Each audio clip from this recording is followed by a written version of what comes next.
Good morning. Mic check. Mic check. Can everyone hear me?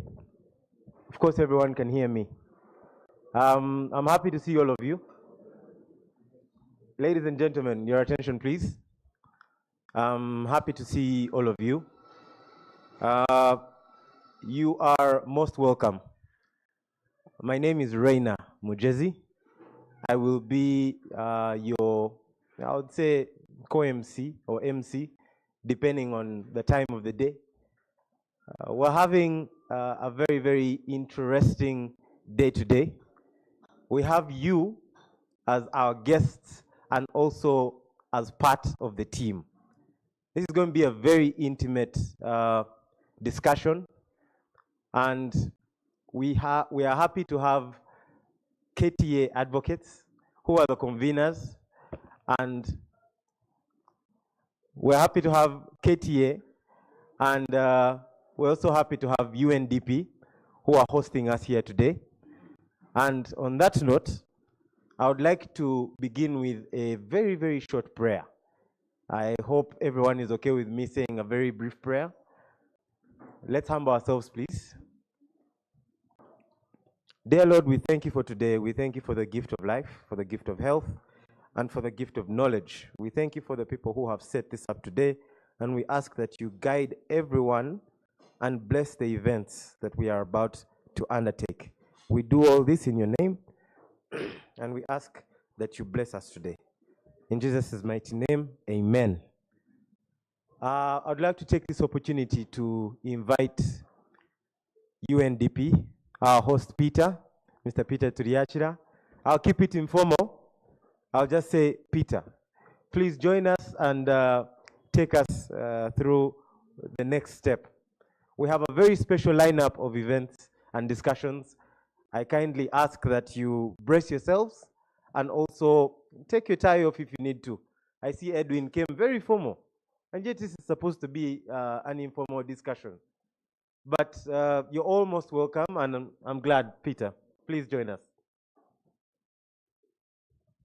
Thank you very much, MC. The representative of the minister, who is also my colleague, Dr. Chirunda, members of the KTA advocates, the conveners, distinguished guests, ladies and gentlemen. I'm Peter Turiachira.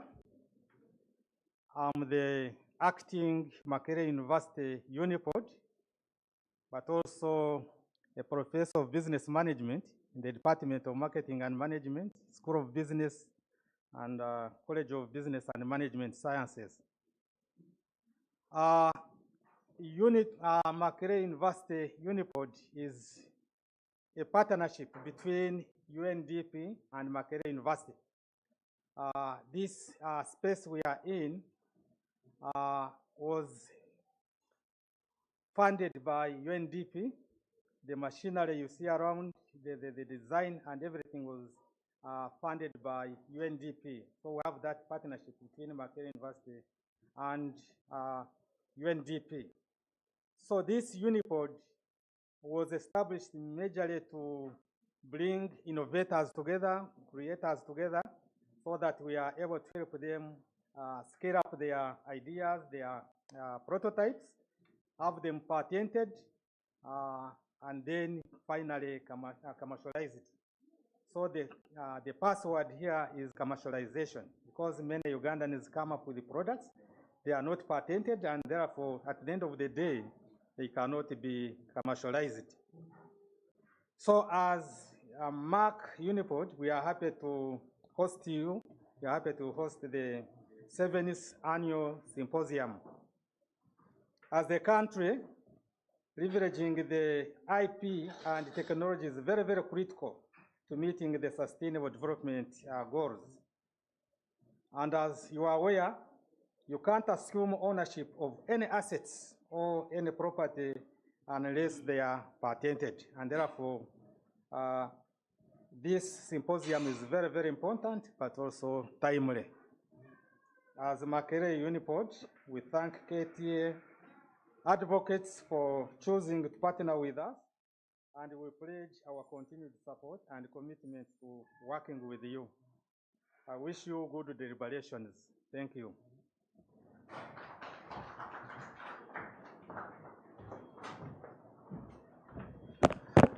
Thank you, Peter. That's very, very brief and to the point.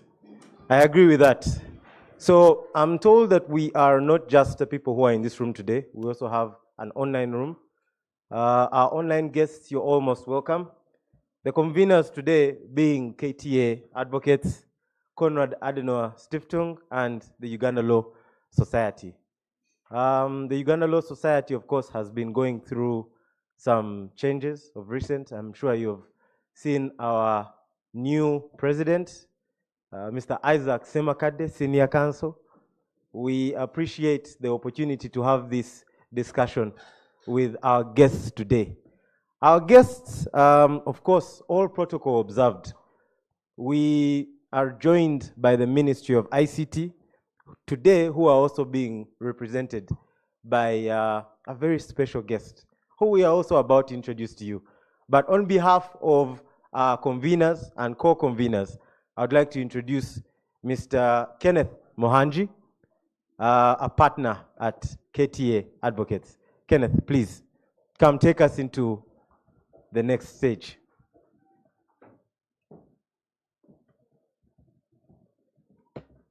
Okay, good morning. It's a pleasure to stand in front of you today. For those that have honored our invitation, thank you very much. As the MC introduced, we are having very intimate discussions today.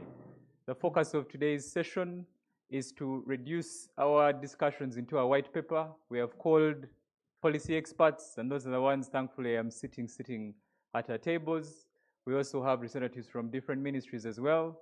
And our focus is to talk serious business about innovation, about Uganda's position in our global innovation index rankings, and in the hope that after here, we can be able to reduce these considerations into a white paper, which our partners, JEPA, are preparing, and that we hope will be able to influence policy that we have. So for our advocates online, our distinguished participants, colleagues, and friends, we gather once again at a significant milestone as we host the 7th annual symposium. From its inception, this symposium has served as a cornerstone for advancing discussions in Uganda's legal and technological spheres, placing intellectual property, digital trade, and the 4IR at the center of national development discourse. Over the years, this event has not only grown in scope and impact. We started with 1 day, then 2 days, now we are 3 days at 3 different venues. But it has also solidified its place as a premier platform for policy dialogue, thought leadership, and collaborative innovation. The KTA Annual Symposium was born out of a vision to establish a dedicated forum that could bring together various stakeholders to engage in meaningful dialogue around intellectual property and technology law in Uganda. We began this journey 9 years ago. Can you imagine? And we started as a technology colloquium, which was propelled by a small group of passionate advocates who recognized the critical role of IP and technology in driving Uganda's development. The idea was simple yet powerful: to create a space for diverse voices, including policymakers, innovators, academics, and industry leaders, to co-create solutions for Uganda's growth, particularly in sectors where IP and technology intersect. Since then, we have grown from a modest gathering to a flagship event that commands the attention of Uganda's legal, business, and innovation communities.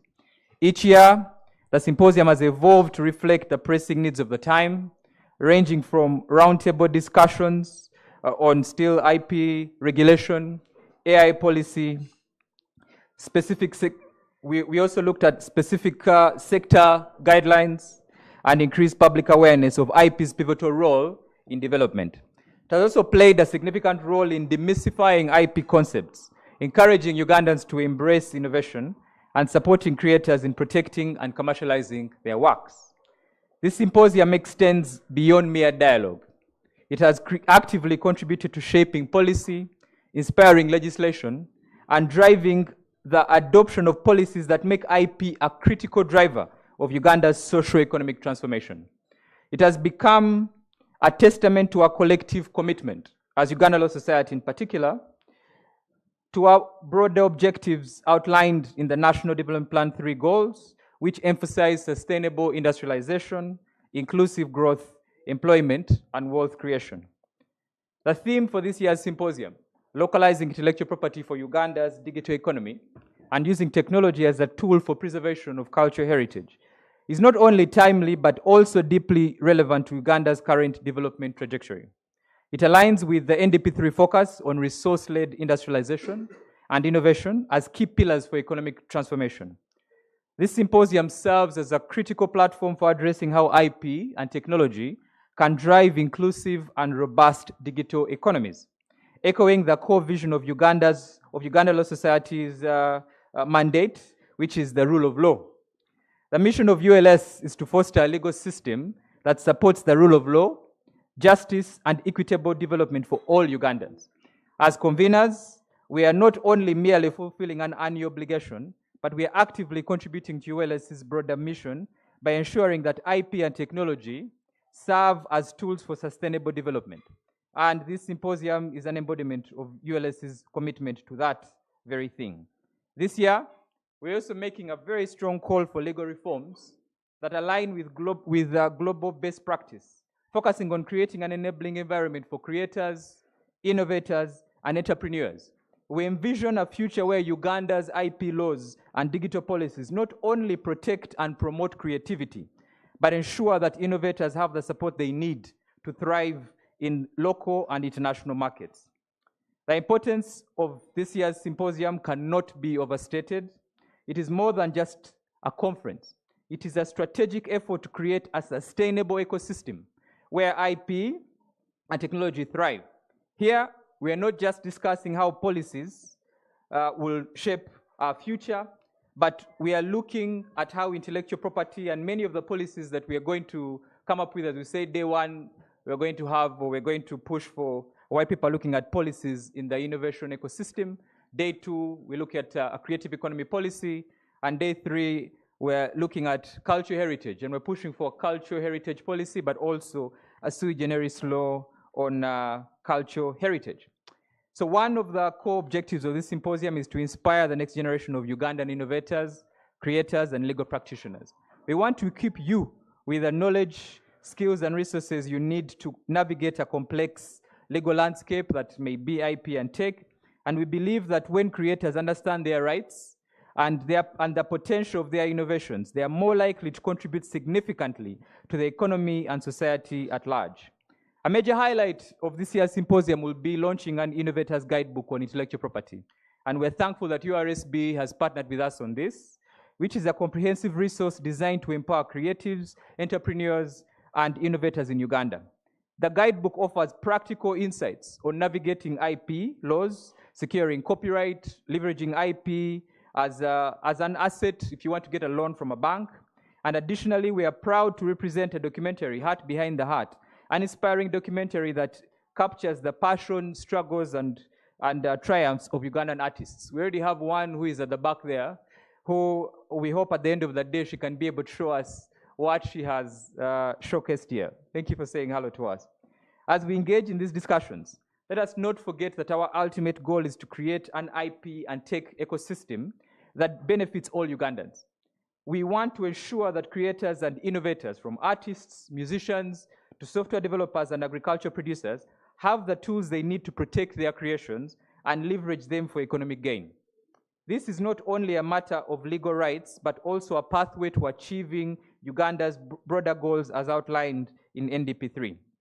So, as we embark on this journey of the 7th annual symposium, I urge each of you, those online in particular, to actively contribute to dialogue, share insights, and for our experts that are here, we thank you for your time, and we hope you'll be able to share with us your views. Share with us what you think Uganda should look like, and we want to ensure that creators, innovators, and artists, musicians, as I said, we all work together to drive Uganda forward.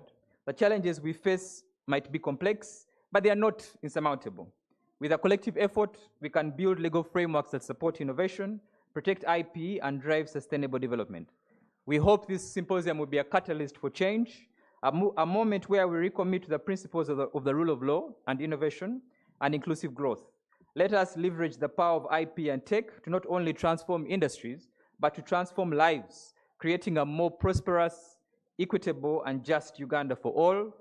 From me and KTA Advocates, Uganda Law Society, and Conrad Aduna Stiftang, welcome to the KTA Annual Symposium, and we hope we will enjoy ourselves as we deliberate this morning, tomorrow when we're at MCI Hub, and on Friday when we're at Design Quarter. Thank you very much.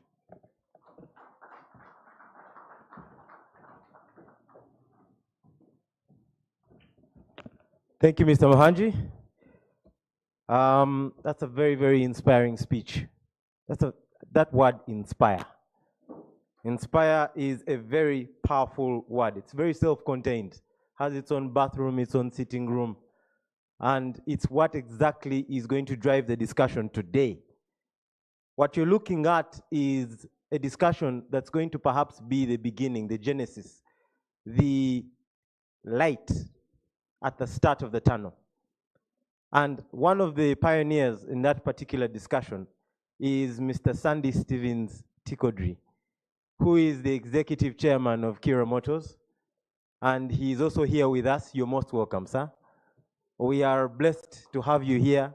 You have a very, very illustrious career, and we hope to also gain from your experience and from your wealth of understanding in this particular subject. So on that note, I would like Peter to take us into our next session. We want to understand where we are as the UNDP and as the hub. Would you be willing, sir, to at least perhaps show us some of the innovations and show, yes, please. I also am looking forward to learning more about this particular pod, the Unipod. I'm told it was launched by the First Lady, Honorable Janet Kataha Museveni, and I would be looking forward to at least walk in your steps to understand the path that we are on for the next 3 days.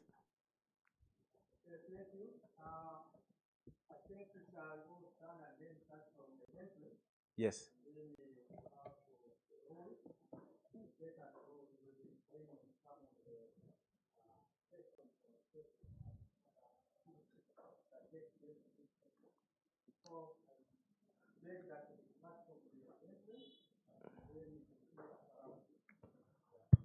I'm actually interested in the format of the movement. Because of our online audience, does that mean that we will be moving with the cameras, or that won't be? We will. All right. I'm told our conveners have gathered the resources to give us the experience fully. Thank you. Let's proceed. So, Louis, you can. Thank you very much. Ladies and gentlemen, most welcome. My name is, yes, and then we go. Yes. My name is Louis Chironde. I'm the communications here, and you're very much welcome to the Macquarie University Innovation Pod. Briefly, Dr. briefly told you about what the pod is all about. We have 10 maker spaces, as I'm going to show you. So please join me. Let us all stand up. It's going to be something lively. As I'm taking you around, you're going to see some of the innovations that are happening in the space and the discussions today about innovation and IP. And I believe it will be a great experience for you all. Thank you. So let's... Just a very small point of information. Mr. Robert Kirunda will be speaking to us on behalf of the Ministry of ICT and Innovation as soon as we are done with the tour. Okay. Thank you. Thank you so much. Now, let me just start with this room here. This is a computer-aided design room. It's where we conduct our trainings from. It's where we have discussions, workshops. The same thing we are having here. Our innovators are able to access computers that are available here, and they use this space to create anything digital. So this is a space, and that other one there, that is card room. These are the card rooms. So join me as we move into the other spaces.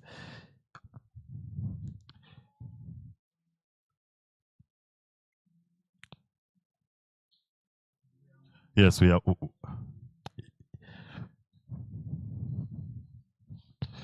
So the Unipod deals in quite a number of sectors.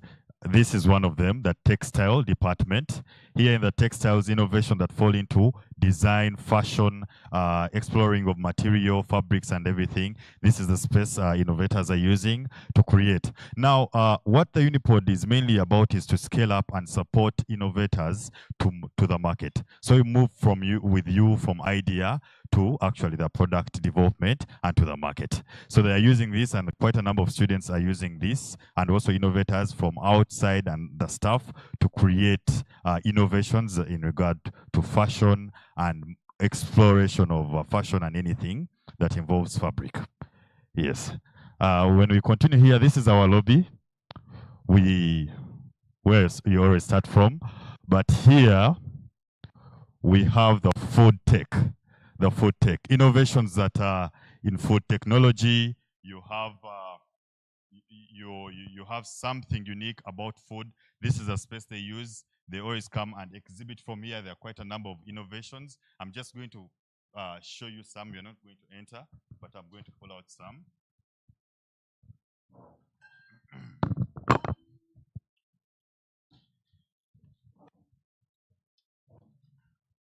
There are quite many, but these are some of the notable ones. This is the Rebel Pop wine, both here, going to graduation, and it's developing it from local materials, fruits, and the entire process of here. So we supported it with the section of IT, and it's still working, and it's looking forward to scale up its innovation to the market so that it can make more sales. Hello, okay. Oh yes. Now, Max Soy. This is also one of our innovations we have here. This is from a professor, and these are different types of soybeans. They can yield. They have. They can withstand certain environmental conditions. They yield more, and their characteristics are also different. There are 6 different types of soybeans that were developed, and this was from research. Now, the university is mainly research-based, but the innovation pod comes in a way to support research-based ideas to the market. Some of these end in the books, but the innovation pod is actually supporting these innovators to move their research to the market. Yes. I think for that, let's stop here, then we go to the next spaces. The spaces we have this one here. Please, you're welcome.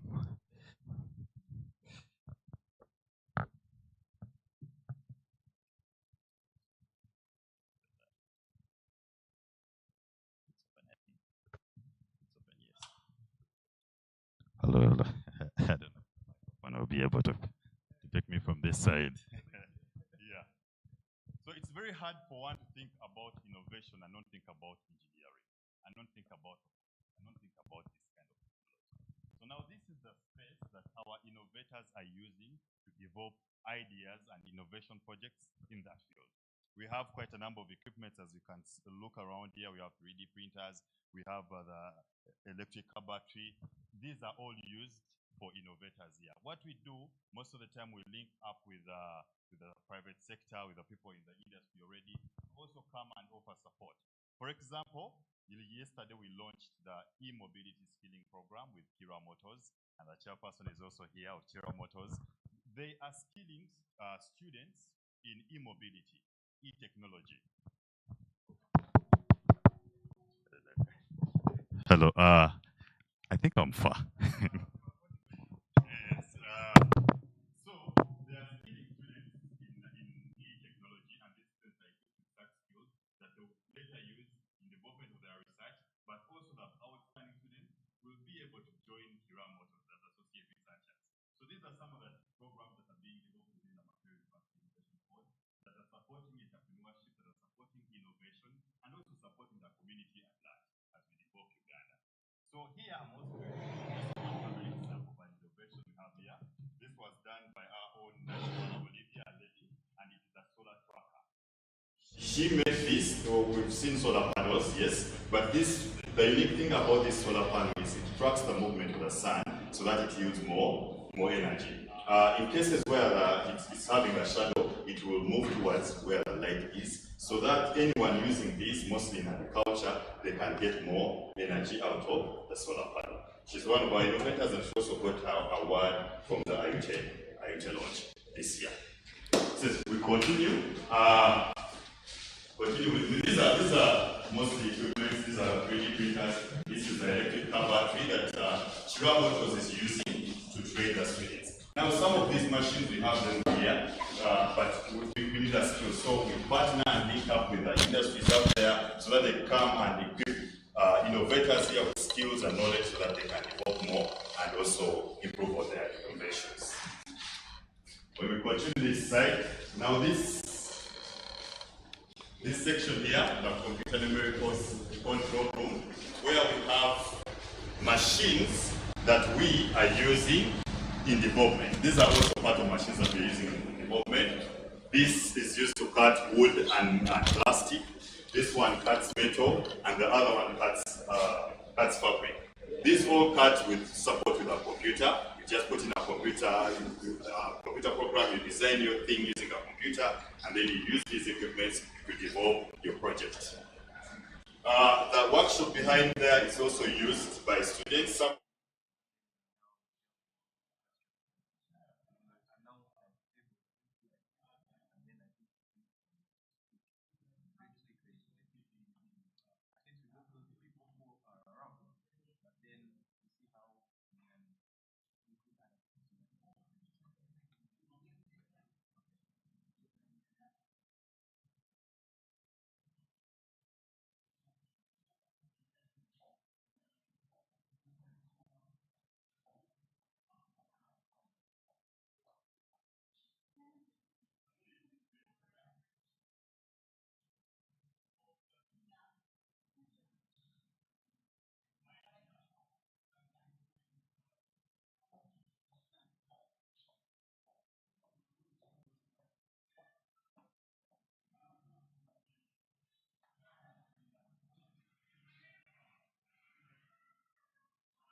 just for a very, very brief tour. As you know, around IP, there are very, very sensitive issues in relation to non-disclosures. But we are back online, and we are happy to have you guys here. I hope you can all hear me, and you can all see me. So I'd like to introduce, of course, some of our development partners. Would like to thank Makerere University, who are also here with us. Is Dr. Andrew Kambogu here from IDI? Yes. Mr. Kambogu, you're very welcome. Mr. Kenneth Bagarukayo? Yes, you're also most welcome. We have the Ministry of ICT, the Ministry of Science, Innovation and Technology, and the Ministry of Trade, and the Uganda Registration Services Bureau, who are here with us. They are also our development partners, and we appreciate you taking the time to actually get in here with us. So, as you know, like we've been emphasizing, this is a very, very intimate event. Intimate with our online participation and also with our physical attendance. And we would like to get into a more intimate discussion that's then going to, at the end of it all, it's going to get developed into a white paper, if possible. So the discussions that are happening here today are actually intended to further research and legislation and policy. The key word here being policy, not forgetting that we are trying to get into the commercialization of intellectual property. And the way to do that is to bring the partners, the government and the private sector, on the same table, so we see exactly where the issues are and how we can resolve those issues, and perhaps delve into inspiration and how we can solve more problems with more pragmatic solutions. I appreciate everyone who is here today. And on that note, I would like to invite Mr. Kenneth Mohanji to introduce the representative of the Ministry of Science, Innovation and Technology, Mr. Robert Kirunda. Okay, perhaps Mr. Edwin Tavaro, please. I will welcome you to the podium so that you may introduce your guest. You're most welcome.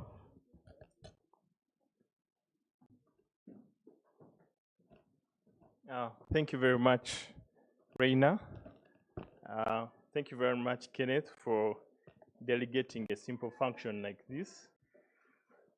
Before I introduce our chief guest today, thank all of you for coming to this event. As a managing partner of KTA, I'm just sharing with Mr. Kirunda that we're a law firm that has made 15 years and 2 days today. I was also telling him that we haven't made much money since in the 15 years, but one thing we set out to do was to develop a law that protects, promotes, and helps innovators. 15 years ago, when we set out to practice intellectual property law, there were only 2 patents in the then registry of companies. Mr. Gilbert will let you know that there were only just 2 local patents. But however, when we looked around, especially organizations, and I was just telling Dr. Triachira that we've worked with so many scientists and there are billions, patents worth billions of shillings in Uganda, either in research organizations, innovation hubs like this. We didn't have this when we were starting this practice, but we knew that all that was lacking was the infrastructure, the support system, the policy. So seeing the people who did the Kira Motors thing, 15 years ago we didn't have it.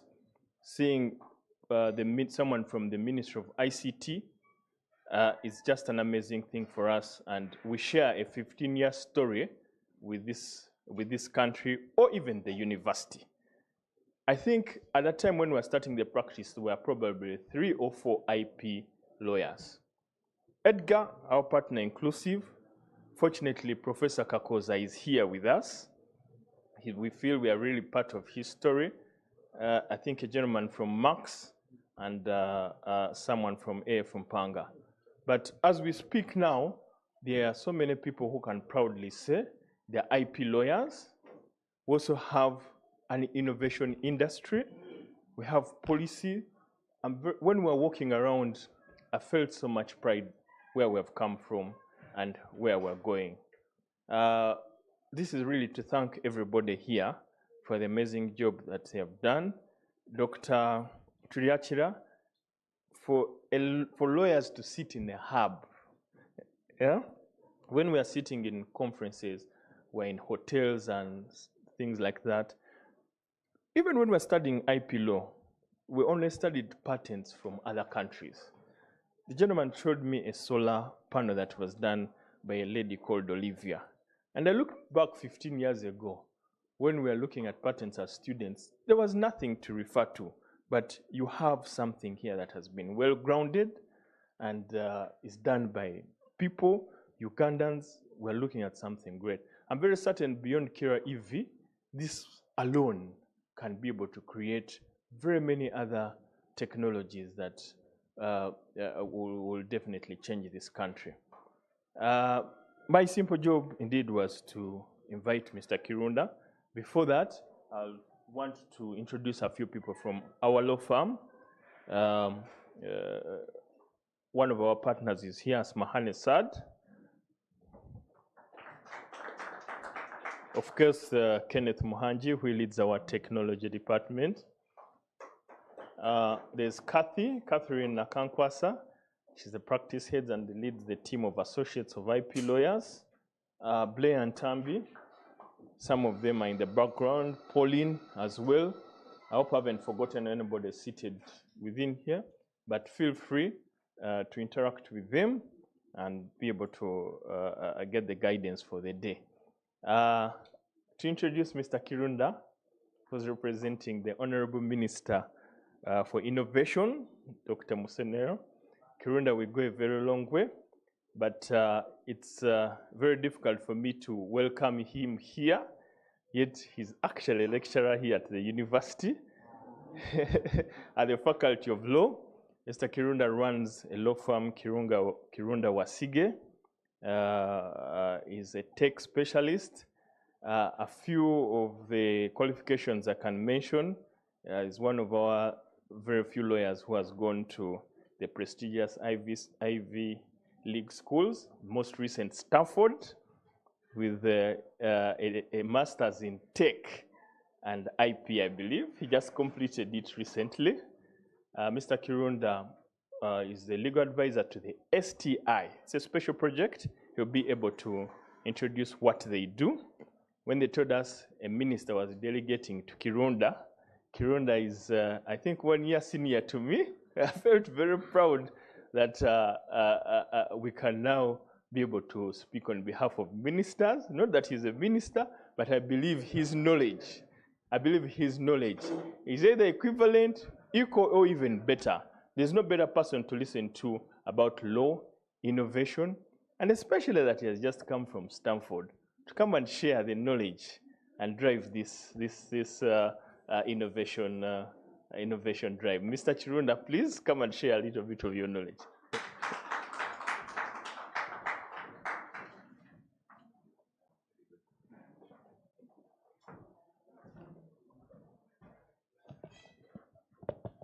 I was just mentioning to Edwin that he has done very well in making me feel shy, which I assure you is a very hard endeavor. The partners at KTA, Mr. Kenneth Muhanji, Mr. Edwin Tabaro, my very dear friend Asmahani. I've always enjoyed saying her name out loud because it's so unique. I'm not sure that before that I had encountered it, before I met her. UNDP, ULS, Konrad Adenauer Stiftung, Makerere University, and the various partners with whom KTA has put the symposium together.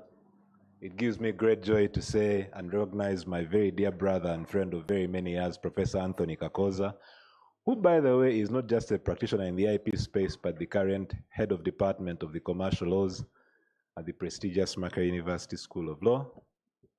Ken would hate me for saying I am so glad that my brother, Professor Kakoza, found his way home from UCU. But Ken will forgive me also.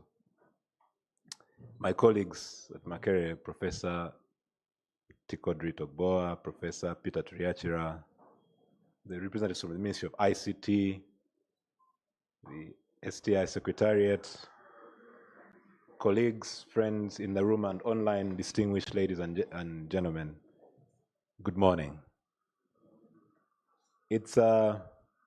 I've been reflecting a lot on this moment ever since the minister called me.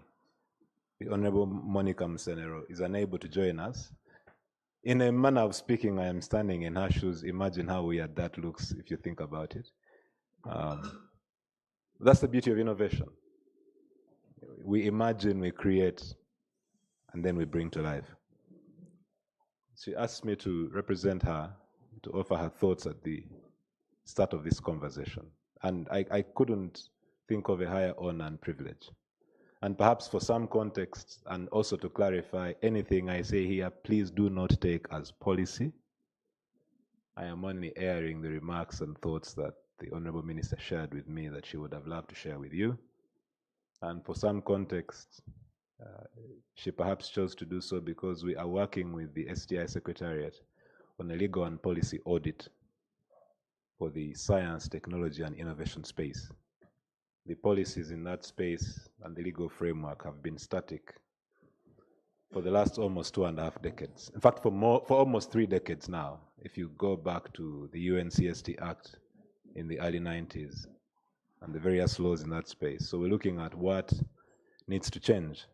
And that perhaps should give you context on why me, why now, why here.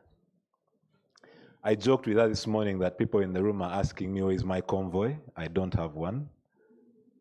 So please do not think of me in that light. But it's a real privilege. And I must start by congratulating KTA for a 7-year run.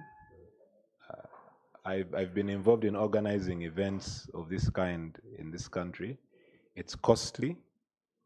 It takes grit, commitment, takes away time. And this is one of those things that you must never do for money, because it does not. Here I'm going to sort of make a misnomer, because I have to say that when Edwin said they haven't made money, I think what he meant is it's relative how you define making money. But, but in terms of whether the work they've done over the years has returned the kind of money you can get from other spaces, I certainly agree as a practitioner in the space that this is one of those things you don't do for money, but you do for love of country, love of self, and for the good of mankind. And so I must, firstly, on the minister's behalf, and secondly, on my own behalf, as a colleague in the profession, and in a manner of speaking, as a fellow soldier in the trenches, recognize you, commend you for a really wonderful job. 7 years is a long time.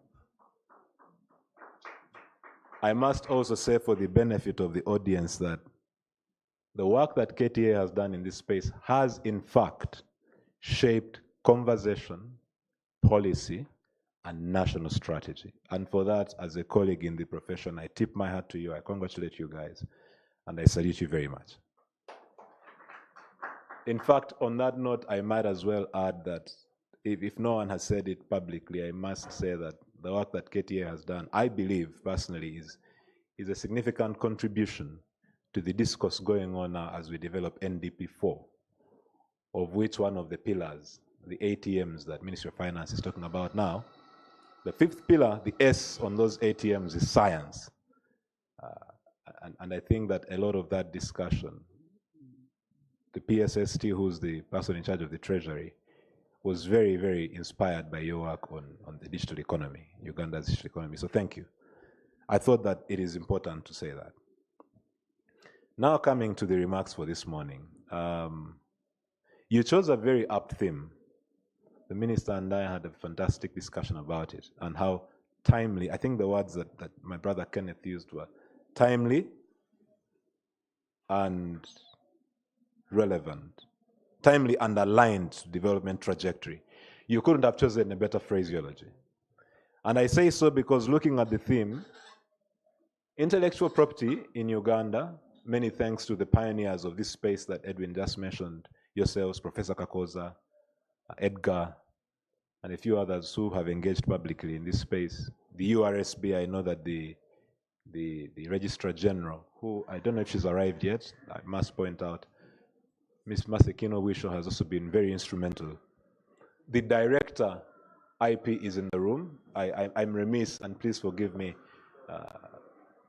My brother, Mr. Gilbert Agaba, is in the room. One day I went to Gilbert's office. This is why I thank God for delivering me from PowerPoint. You can get to go off script and come back.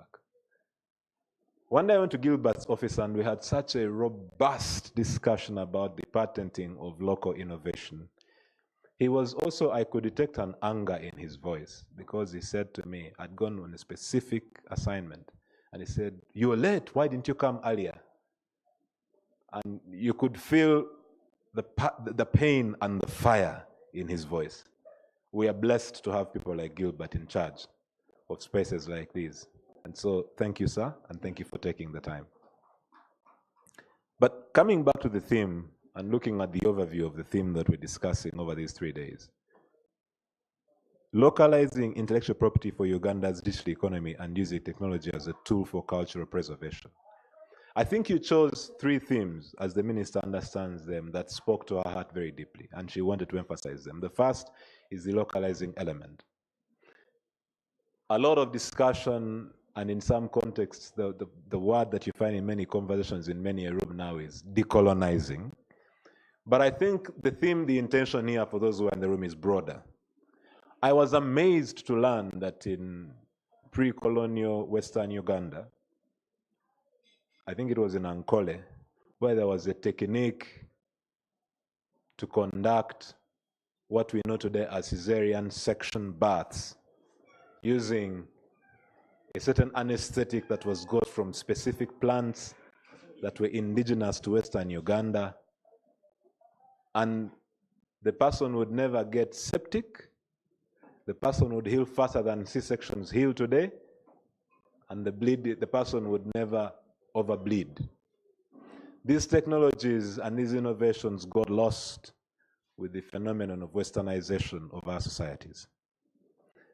So if I've understood your theme correctly, perhaps a good starting point will be, may I just recognize Mr. Justice Tabaro, who has just joined us. Mr. Justice Tabaro is one of the founding partners at KTA. By the way, you see, I'm also struggling with order because Edwin messed me up. He said too many things about me. That's never good. But may I just point out that making 15 years in the legal industry is no mean feat. We congratulate you, we celebrate you, and I will say what none of you has said yet. It's been 15 years of tremendous growth. You're much bigger, much stronger than many 15-year-old firms we know. So all hats off to you. But localizing, we hope that you will, I hope that you will think about the part of that involves rediscovering lost Ugandan technologies and innovations. I say lost because a lot of them were never documented. That knowledge was passed down through folklore. When I first wrote a paper on IP in 2010, I made the argument that the problem in Africa is not that Africans do not innovate. And at the time I had statistics that showed that by 2010, and I need to go back to Gilbert to update my stats, you had 4,000 applications, I believe, at the time for trademarks, you had less for patents, but the absence of patent applications was not because Africans were not innovating, it's because they were not protecting their innovations. Now, the first part of that is, can we rediscover lost African innovation? The second part of that is, do we need to think about reconceptualizing how we define and protect innovation? Because the legal framework we're working with today really is an update of transplanted frameworks, whether you're talking about the NICE Treaty or the TRIPS Agreement, or all these treaties that come and are translated into statute. And Gilbert and I have had the debate on the patenting of medical innovations and what that does to the economy. And I am not going to try and descend into the politics around the TRIPS agreement. But is it time for us to think up? So when Kenneth says a sui generis legal framework, I think that's perhaps where you're coming from. And you couldn't have raised a more critical question. Is there really a class of IP, or should there be a class of IP that is not catered for in the current framework that we have in the treaties today? And if so, what do we do about it? That is going to call for us to rethink what's innovation, what's intellectual property, how do they differ, where are they similar? Then there's the question of the digital economy. There's the digital economy as we understand it today, but are you also thinking about how we commercialize and how we go to market and how we fund local innovation? Musa Bode in Katwe can certainly not attract venture capital funding for three among very many reasons. Number one, venture capitalists in Silicon Valley wanted to show them how to make 40x of whatever investment they put in, or how fast you can get to $1 billion. Now, $1 billion in Uganda is a fraction of the national budget. It's not small money. Musa Bode does not have books of account. But Musa Bode is clever. He can take apart and rebuild an engine. My friends from STI will tell you about a trike that was launched, I think, last Independence 2023, that I believe Chira Motors is facilitating in taking to market. The trike, I think, began from an ecosystem like that. So there is innovation in Katwe as we know it. How do you plug those people into the digital aspect of the economy? I see three possible starting points. I see a need for platforms where such people can put their ideas out there and receive attraction. Now, those platforms can look in any form or shape, and they need not be defined in current confines. For example, the crypto ecosystem had its challenges with regard to scams and whatnot, but it decentralized how we raise capital. Does it show us a model we can use to raise local innovation? Is there a way we can bridge collective investment schemes as a source of local investment, as a vehicle of local investment in Uganda today? I'm always amazed looking at the statistics of investment clubs. Investment clubs began barely 2 decades ago in Uganda, at least.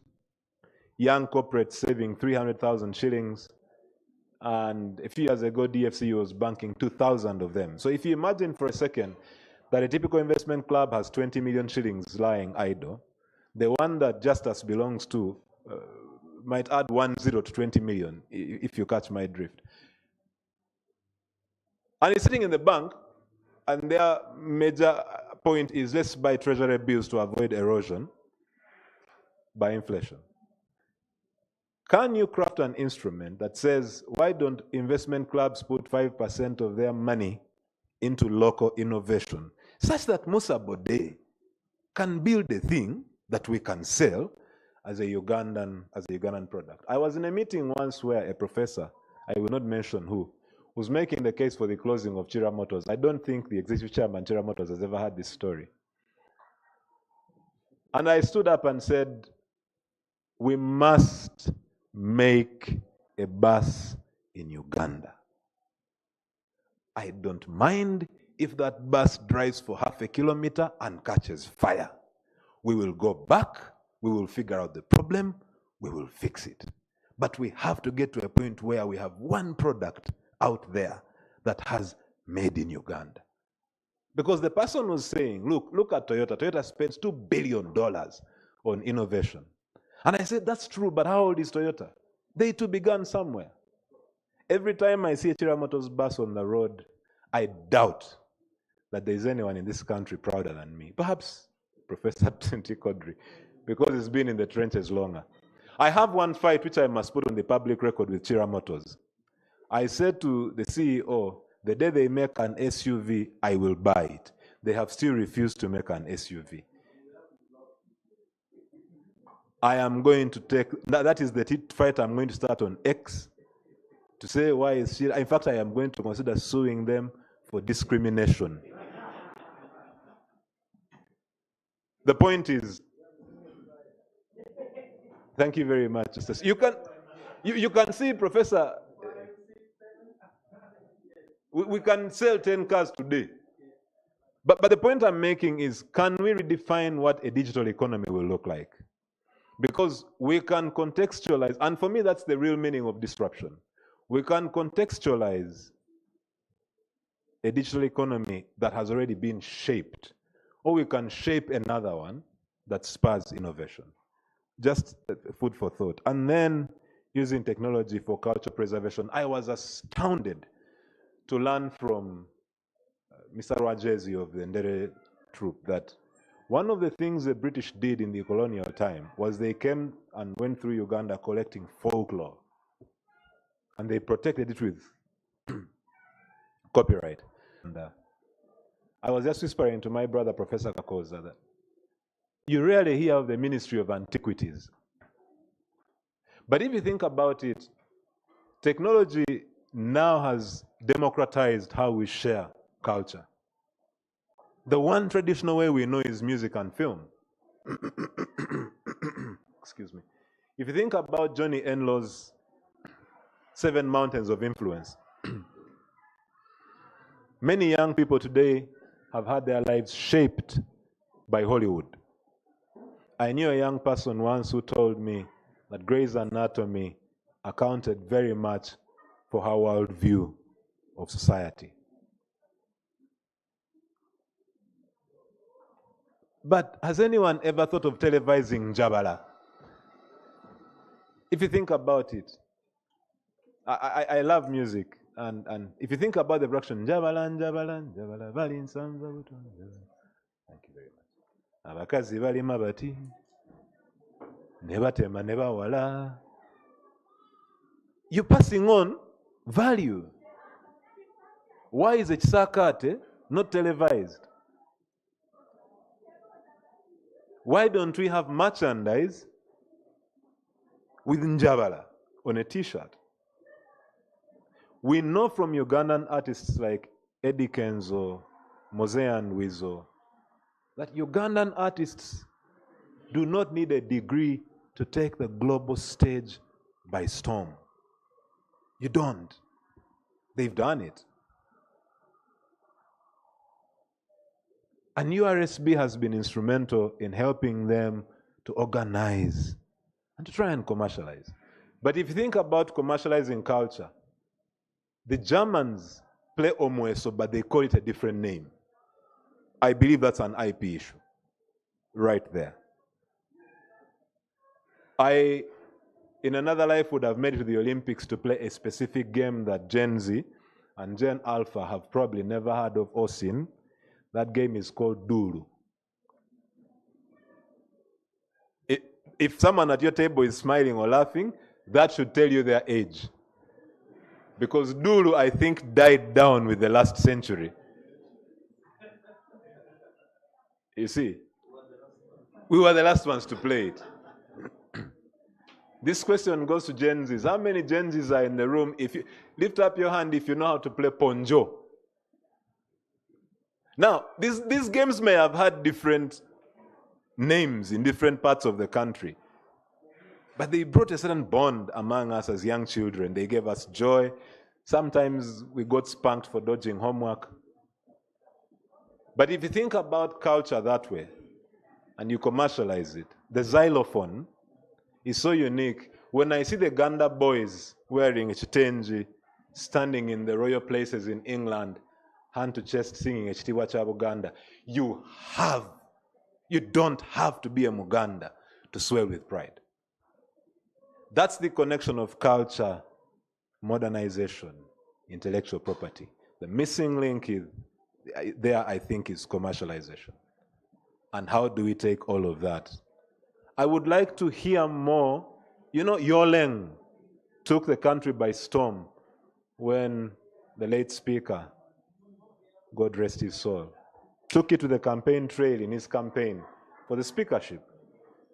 But I hope I am right in saying, Ken, those are the issues we should be raising. Is there a connection between culture and education? What technology facilitates that connection? Can we take back, when we were in school, I don't know if it's the case now because you have international schools that are really killing. Here is one of the trade-offs.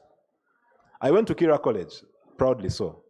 One of the things with Kira College Boutique was we had inter-house competition in music, dance, drama, poetry. And you had to have a folk song. And the thing about that is it passed on culture to you at a young age. I still remember some of those songs today. Our colleague at Makerere, Dr. Isaac Tibasima, wrote his doctoral thesis on that question.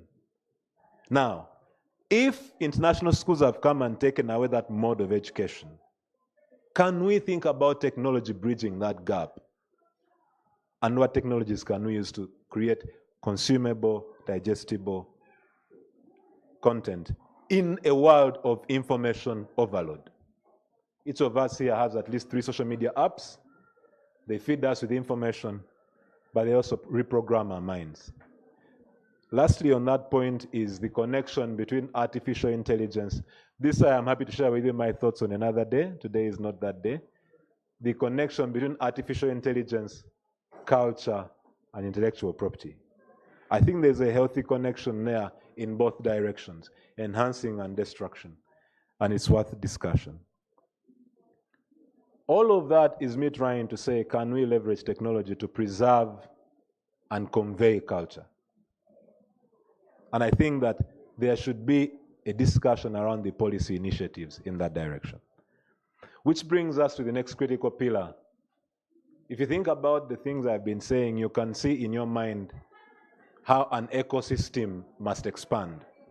The ecosystem must expand to include players like banks, players like private sector, funders, players like schools and communities. Professor Kakoza is an expert on traditional cultural expressions and traditional knowledge, and I think that these are critical elements. How can we collaborate? You have done excellently, KTA, in being able to bring, I count at least 3 law firms in one room, and you've dismantled the notion of competition by putting collaboration above it, and for that we are grateful. Can we think about how to collaborate? Ministry of ICT, Ministry of Science, and Office of the President, Science and Innovation, those two coming together on a policy front. I noted when I was looking at the program that you've done something beautiful. You didn't only go with Ministry of ICT, although I saw that Dr. Amina Zawede is on the program. You also have STI. UCC then comes into the conversation because they're very strong on Ugandan film. And those collaborations, where do we go from here? Which brings us to the question of future outlook. I think that the work you're doing is urgent because it should feed into translating NDP4 into tangible, measurable, consumable milestones. When I've read NDPs 1 through 3, one of my criticisms that I have raised is that NDPs sound more like policy statements, yet I think they should sound more like action plans.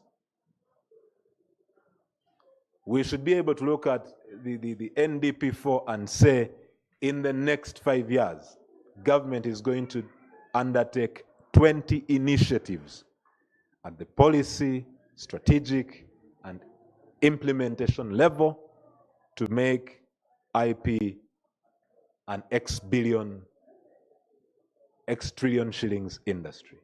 If we can measure tourism and say tourism can contribute 2 trillion to the economy, we must be able to say, in terms of science, technology, and innovation, let's take this bus, let's take this innovation apart.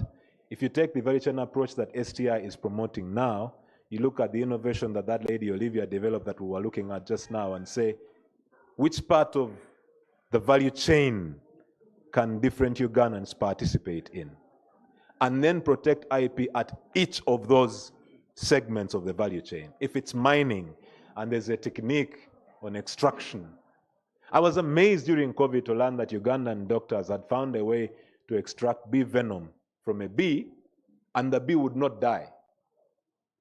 Because once a bee loses its venom, essentially it goes to die, which is what happens when it stings you or me. That technique, to my knowledge, is still unprotected. The result, which is bee venom, is what my brother Gilbert and I were talking about protecting, because it cured COVID. It actually did. But what about the technique? And that, in my view, will mean that the future outlook involves not only expanding the way we look at IP, but also deepening the approaches we take using a value chain approach across the spectrum of innovation as we understand it. If we are thinking about space, and today we all work for Google, when Ken called me and I said, remind me why we're meeting this morning, he said, I'm going to send you a pin. So he and I today contributed to Google's bottom line. People don't think about it that way, but 2 billion people in the world basically work for Google at no pay. That's what happens every time you use Google Maps. And the discussion, in my view, Ken, the future outlook should involve a discussion at a policy level on what is going to be our position as a country on surveillance capitalism. But again, that's a whole different discussion. I don't want to be like a preacher who spent 2.5 hours telling his congregation he was a man of few words. So I'd like to leave you with this parting shot. Identity, really, I believe, is a central part, speaking from wearing my human rights practitioner's hat. The baseline that underlies all human rights is individual autonomy. Although it is not written in any instrument, local or domestic, as a human right, individual autonomy is the centerpiece of every right. And I believe that identity, in whichever shape or form it takes, or one way as it or chooses to set it aside, is the bedrock or the cornerstone of individual autonomy. Now, culture is what makes us uniquely, distinctly citizens of the universe. Being able to say, wherever you go, I am from Uganda. I don't think there's anything like it. Say what you will of Uganda Airlines, but I hope you agree that the size of the aircraft matters little when you're 35,000 feet above sea level. But there is that unique minute when you feel like, I'm flying the Pearl. I'm flying the Crane. There's that sense of pride. So the connection between culture and IP, I think I agree with Ken, could not have been more timely. What I leave you with as a parting thought is, how broadly and how deeply can we take the conversation? The minister responsible for science, technology, innovation asked me to convey very specifically that in her you have a curious, aggressive, focused, and determined ally, and she will be here to support whichever path or course you take, and she hopes that you will keep her and the ministry and square that she leads involved in the process. Thank you for listening to me. For God and my country.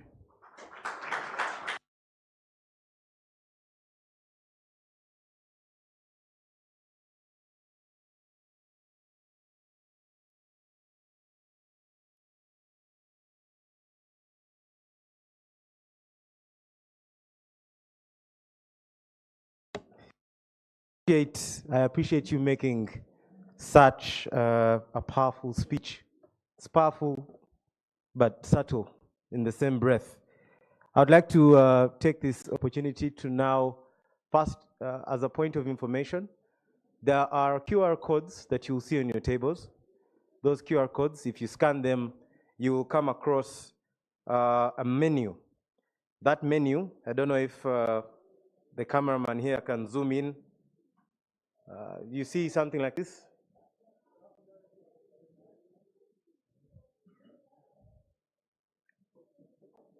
Yes. You should be able to access many of the features on the link tree there, and also some of the questions from the panel discussions. And please kindly scan them. If you have a tag, you also just have to scan the tag at the back of your tag. Our online users, I'm not so sure whether we have created the online tool, but we will be able to share that link with you on the website. Yes, I'm told it's on the website. So we're taking a short tea break because we're now getting into the major discussion. I would like to introduce Kenneth Mohanji, who is going to walk us through that particular discussion. And I would also like to take this opportunity as Ken makes his way here to introduce our team from Innovation Village, Future Lab, Mr. Cosmas Koech and his team. You're most welcome. And some of the other, I believe Mr. Gilbert Agaba was already introduced. We're very, very happy to have you here, and we hope to engage in more beneficial discussions. Mr. Mohanji, please take center stage.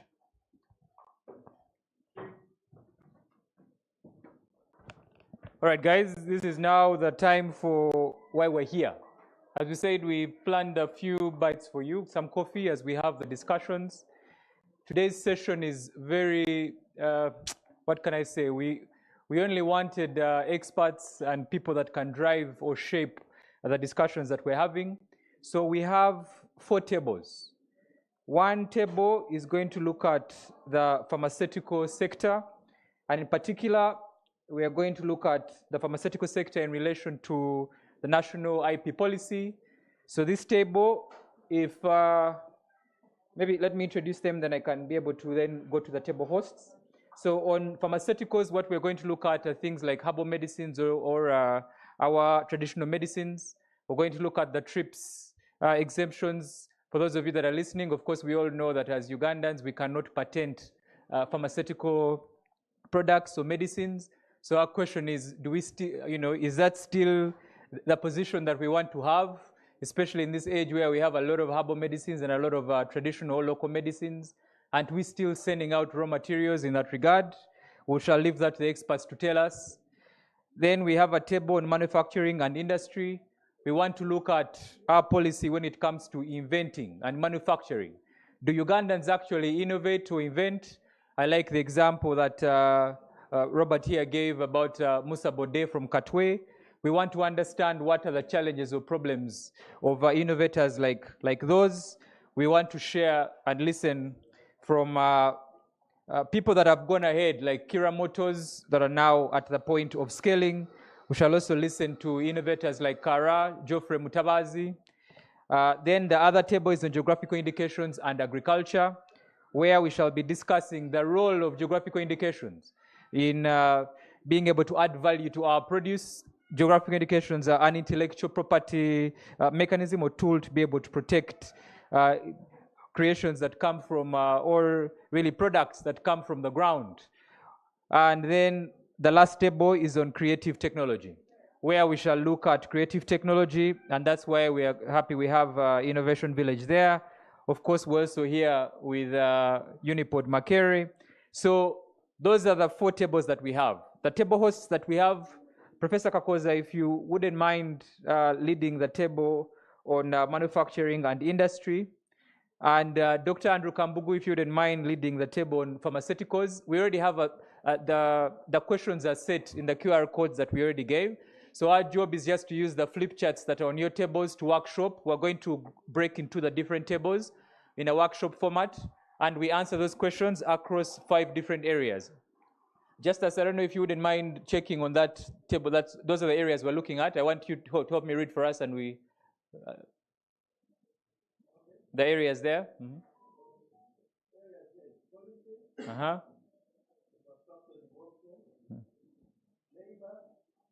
Rina, can you help me with that? Help me with that. Okay, so those are the areas we're going to divide, or we are going to be able to answer. We're going to look at policy, how our policy is relevant.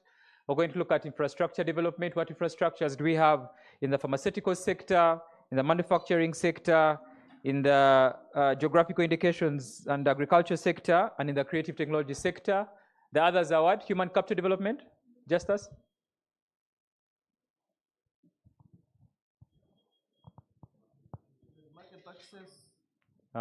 For market access as well.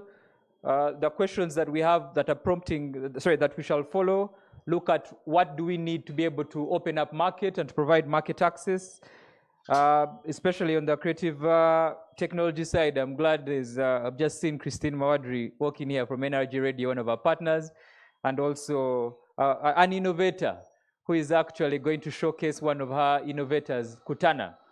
And I hope the video will be played at some point this morning.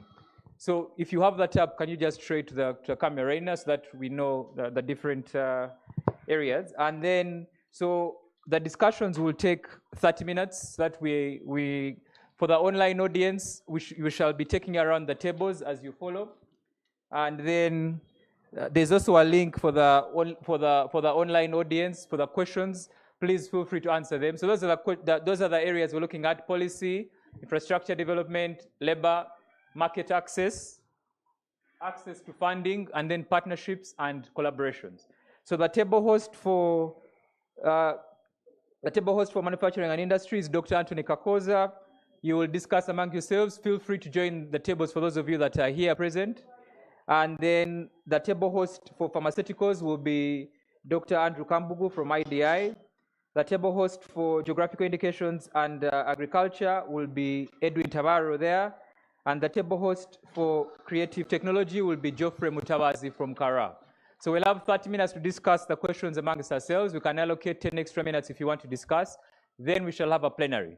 The plenary, you'll choose amongst yourselves who's going to present and basically talk to us through how you feel we should answer those questions. And as we said, please, let's have real discussions because we want to have a policy paper after this. And that white paper is one we're going to submit to government. I'm glad that Robert Chirunda here assured us that at least the ministry that he's representing will take these recommendations seriously. We have URSB here. We also have Ministry of ICT here. And we shall be also interacting with the Minister for Justice on day 3 of our event. So if you can have some coffee, some snacks here, and then we can start. We are now at 11 a.m. We should finish by 1 p.m. We should be done, and you go about your day. So if it's 11 a.m., let's have a short coffee break. You can grab, and we have a working tea.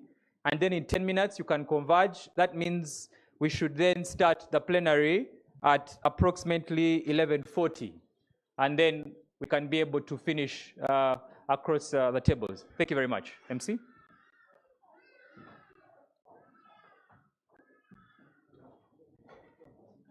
Thank you, Mr. Manji. I believe the coffee team is working. I'm not so sure whether it's encouraged that maybe perhaps we take it one table by, all right. Yes, Frank is going to be perhaps tapping the table and informing you of when it is that you can access the snack bar here. But we're going to change the table. Yes. Maybe we can go to the tables we want and then we'll go table by table for snacks. I think that may be easier. So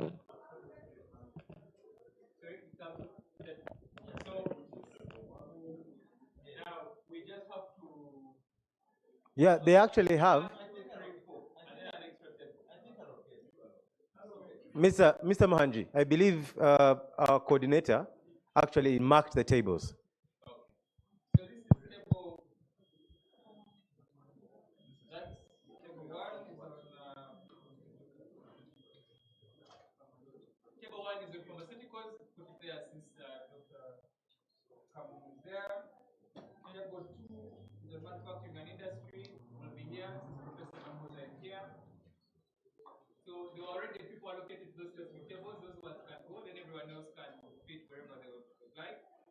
Table 3 is the geographical indications, and maybe then you can move it to this table, to the one at the back. And then where is Geoffrey Mkamazi? It's at the back there for table 4 creative technology. So like you see your table is that side. Table 3 on geographical indications with Edwin Kamara is the one here. So you can have it.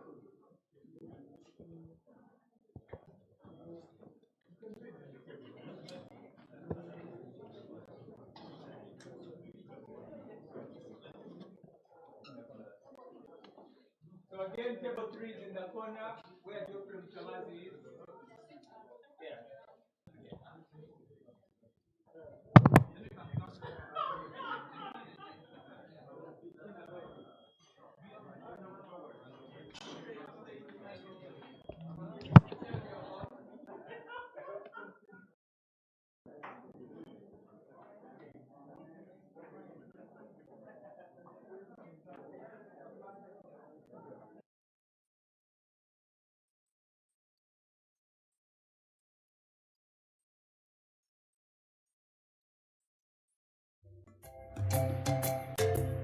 To address this, the Rotary Club of Kampala South and Taipei East launched the Maternal and Child Health MCH project, utilizing Kutana software to enhance service delivery and reporting to 5 healthcare centers. And these are Chikandwa, Kamganguzi, Busesa, Bukalaji, and Bushikori. The Kutana healthcare software is a brainchild of Christine Mawadri, a single mother who once experienced the urgency to get help and intervention when her 6-year-old son was left unattended to. She vowed to create a solution where mothers, children, and the vulnerable communities will be able to get assistance in real time. The Kutana healthcare software is a revolutionary data management cloud and computer-based software that combines the use of a computer linked to the web via an internet connection with a patient phone interface. When in distress, patients can send a free SMS and a message will be dispatched to a health worker who responds to the patient. The software collects location and key information data from patients, providing health centers with additional information. Furthermore, embedded is a tool to notify a next of kin in the event of an emergency. For the last 8 months, Kutana has been deployed in healthcare centers and health workers received training in basic computing and software usage. Kutana managed over 400 emergency medical requests, serving over 800 patients. Improved data collection for better planning and resource allocation. Prompt medical assistance for patients, especially in villages like Bushikori. 40% increase in work efficiency in responding to requests and patient medical history and management of data. Here are the success stories. Because we've been with the Rotary Club staff, they have taught us a lot of things. But what I was so interested in is the Google map, which is going to help me to track all the movements of our vehicles. And another thing which has interested me most, how we are going to communicate with the community. And it will be very easy for us because we are going to track a lot from the table by use of the computers, and people will be helped to be picked in the villages. And I think people with the maternal and the child death will decrease because we will be notified very easily.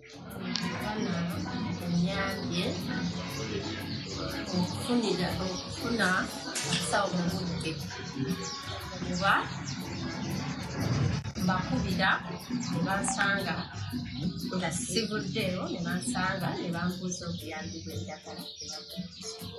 Kutana app, we really appreciate it because it will bring us closer to the community, and it will help us give back to the community. It will help us reduce the delays, the 3 delays especially for the mothers. And more importantly, it will help us reduce the maternal mortality rate. And we are sure we shall use it perfectly together with our communities, with the help of Rotary and the in charge, and we hope to do the best.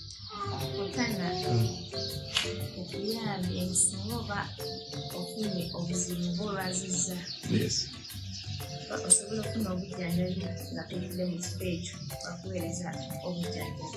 They have learned about Katana software as a means that will ease work and that will help us to solve the challenges that we are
Kutana, bringing healthcare to you.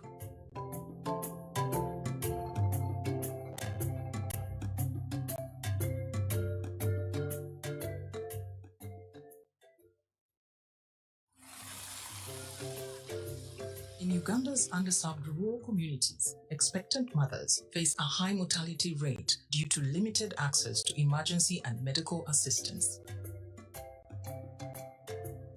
To address this, the Rotary Club of Kampala South and Taipei East launched the Maternal and Child Health (MCH) project, utilizing Kutana software to enhance service delivery and reporting to 5 healthcare centers. And these are Chikandwa, Kamganguzi, Busesa, Bukalaji, and Bushikori. The Kutana healthcare software is a brainchild of Christine Mawadri, a single mother who once experienced the urgency to get help and intervention when her 6-year-old son was left unattended to. She vowed to create a solution where mothers, children, and the vulnerable communities will be able to get assistance in real time. The Kutana healthcare software is a revolutionary data management cloud and computer-based software that combines the use of a computer linked to the web via an internet connection with a patient phone interface. When in distress, patients can send a free SMS and a message will be dispatched to a health worker who responds to the patient. The software collects location and key information data from patients, providing health centers with additional information. Furthermore, embedded is a tool to notify a next of kin in the event of an emergency. For the last 8 months, Kutana has... I can talk? Online audience. Yeah. So for the online audience, please do feel free to follow the discussions. We are going to take you to the table for now on pharmaceuticals and the table on manufacturing and industry. And then after a short while, we take you to the table of creative tech and the table for agriculture indications and, sorry, for geographical indications and agriculture. Feel free to share online, to contribute to the discussions. The questions are already in the link. We're going to hand the microphone over to the table host so that you can be able to hear the discussions as well. Feel free to contribute. If you want to speak, I think we have a provision for a link for you to be able to either, you can put up your hand or put your comment online. Thank you.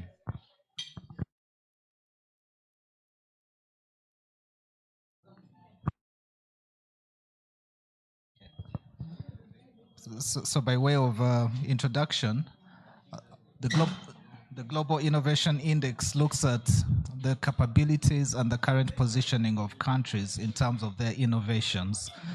And it looks at particular parameters. Where do the countries fall, for instance, in terms of creative output? The 7 areas of the Global Innovation Index are: what institutions do you have in place that working on innovations? What are your outputs in terms of knowledge and technology? What are your outputs in terms of creativity? And what are your outputs in terms of infrastructure, business sophistication, market sophistication, and human capital and research? These indexes are a compilation of input from the World Bank and various other institutions. And as far as the 2024 Global Innovation Index is concerned, Uganda is now ranked 121 out of 133 economies. So for me, as a person who always thinks of us as a glass half full as opposed to half empty, I feel number 121 out of 133.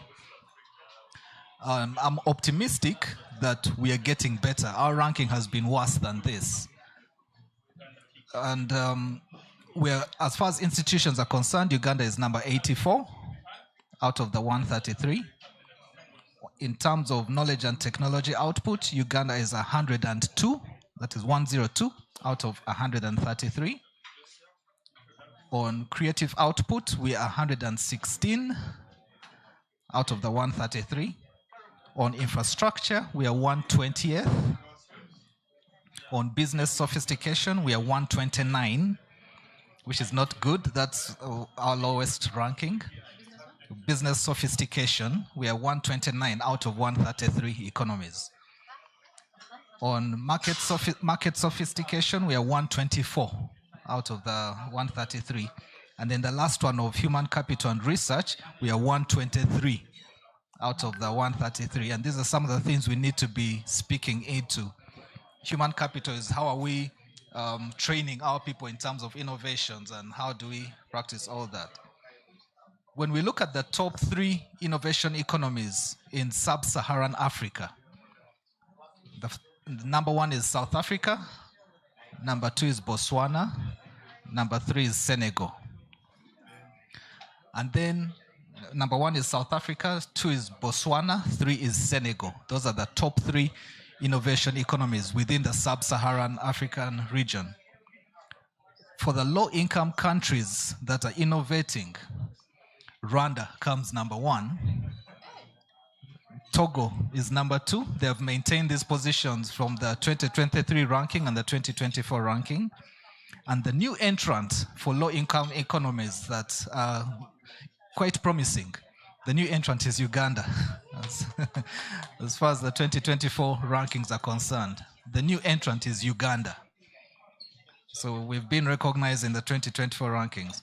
So the key areas of innovation that the innovators focus on, the research, are scientific publication. Second is research and development. And 3 is venture capital deals and patents. So where do we fall in all this? So I want to bring, with that perspective and that background, I then now bring us to our discussions for today in the manufacturing and industry sector. So the first position we're looking at is policy. The National Intellectual Property Policy came out in, I believe, it was released 2017. It was officially launched around 2019, if I'm not mistaken. But the question is, how can the government create policies that support Uganda's manufacturing, especially in ways that reflect our local needs and values? What are the barriers manufacturers face because of current policies? If I may repeat, how can the government create policies that support Uganda's manufacturing, especially in ways that reflect our local needs and values? And what are the barriers manufacturers face because of those current policies?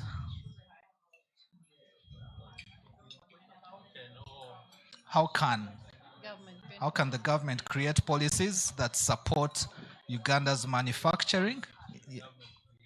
Yes, what policies should government create that reflect our local needs and values? What are the barriers that manufacturers are facing? What are the challenges manufacturers are facing because of the current policies?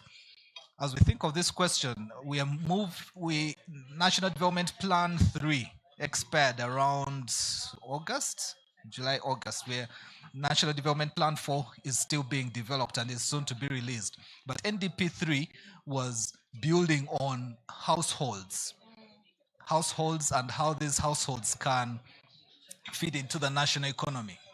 If you think, for instance, of buy Uganda, build Uganda, that is part of culture. If you have handicrafts that are being made in the basic household, and then these are going into markets, that's the baseline for NDP 3. So here we are saying that how can the government create policies that support Uganda's manufacturing, especially in ways that reflect our local needs and values, our local culture and our interests? What policies do we need to have in place that supports the manufacturing sector, that will help our ranking to go up on the Global Innovation Index? Yes.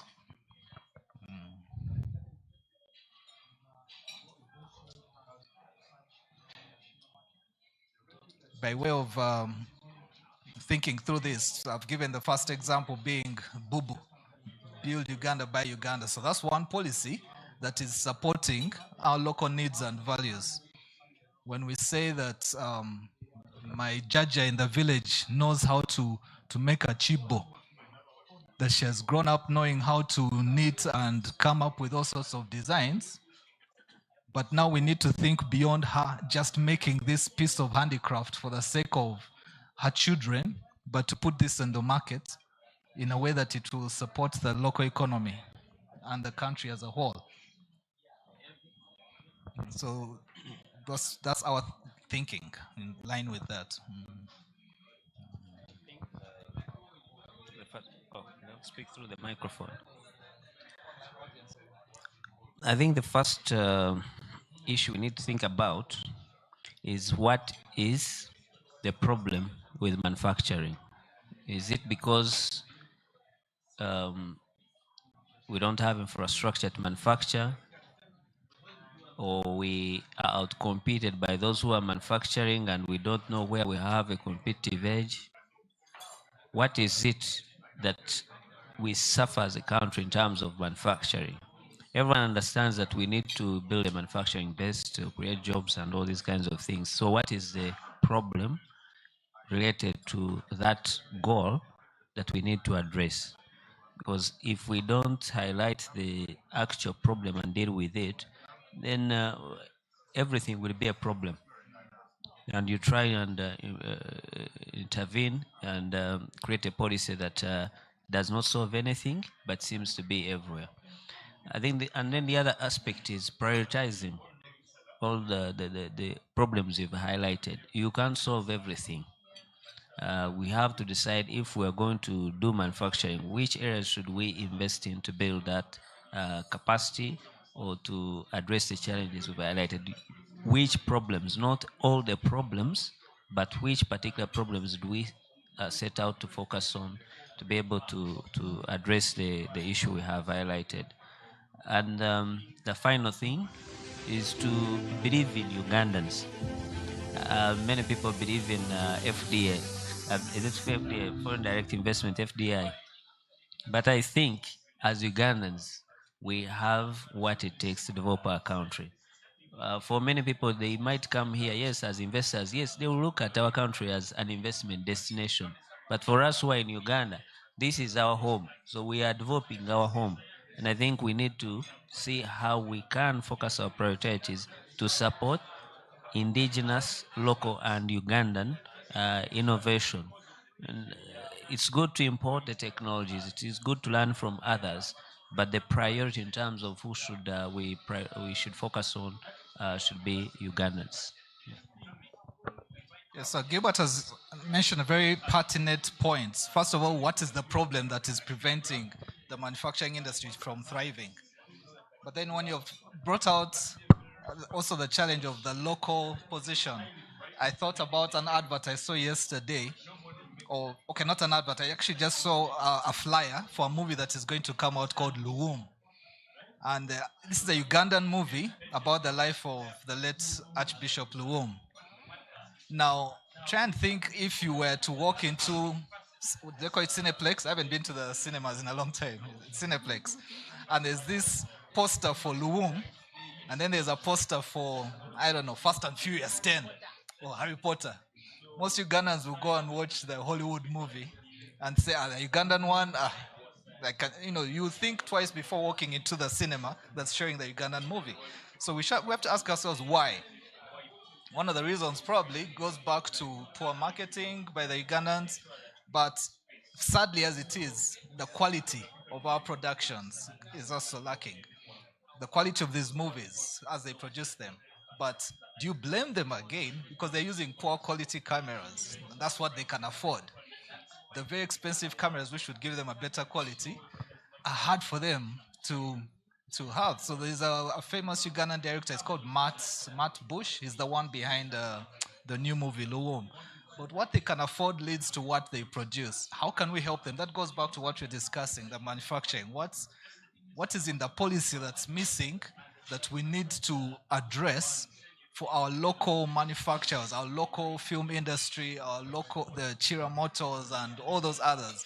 So I would say I'm okay with buying this truck that has been produced by Chira Motors because it's as good as the China Sinotruk. What can government do to support the local manufacturers so the quality would be the same?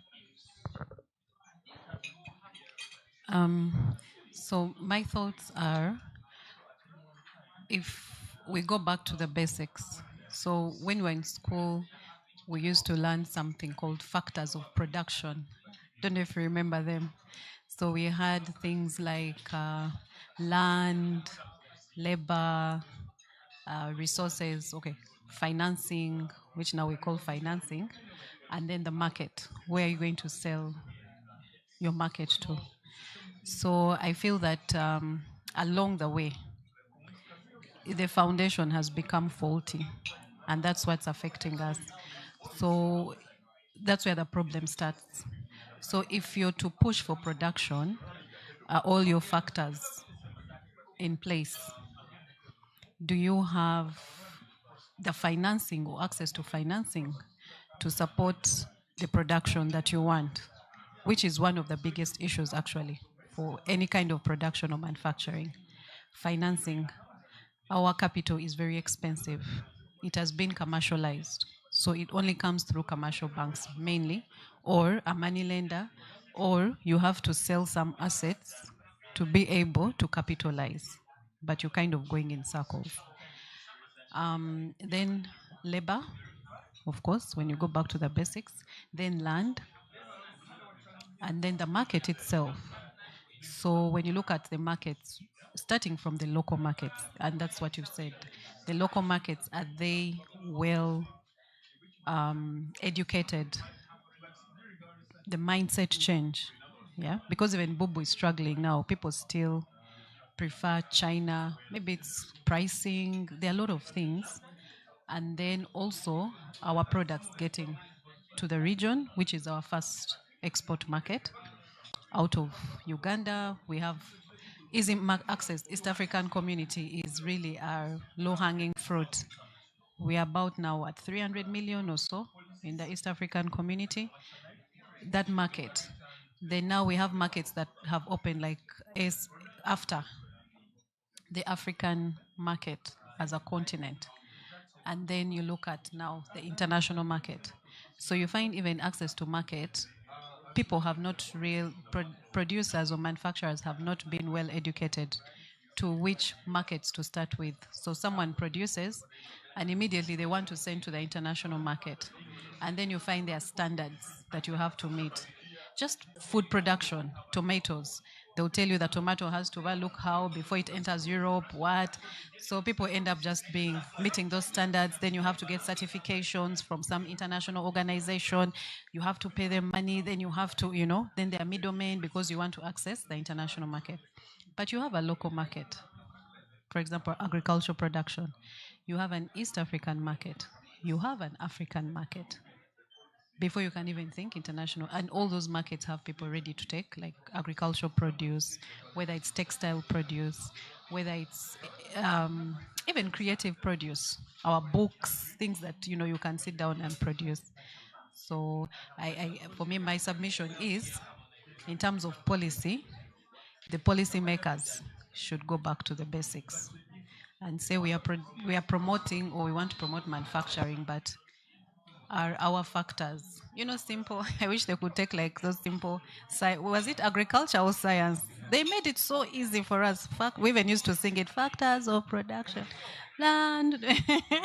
And they put them in a room and they say, let's go back, simplify it so that it actually points where the problem is. Because I think production works so much for our economy. Every economy that has pulled out of its failures, especially meeting their GDP, balancing trade and everything, they have solved it through production.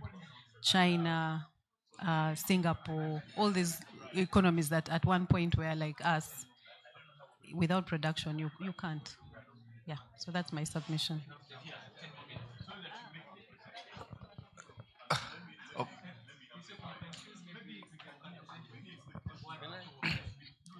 I just have, because I think I'm the most ill-experienced person here, so I'm going to use history to bring out my point that will build on what Mr. Smahani said.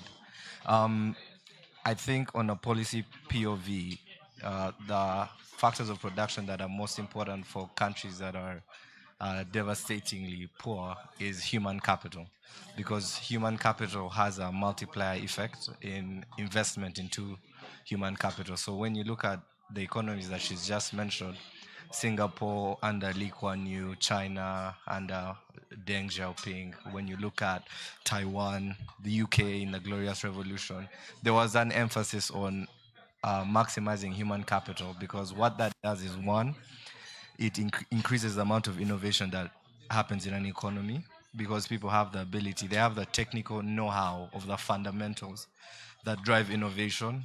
Two is that it increases efficiency of production, so people will use less resources to produce more, and improves the quality of your output.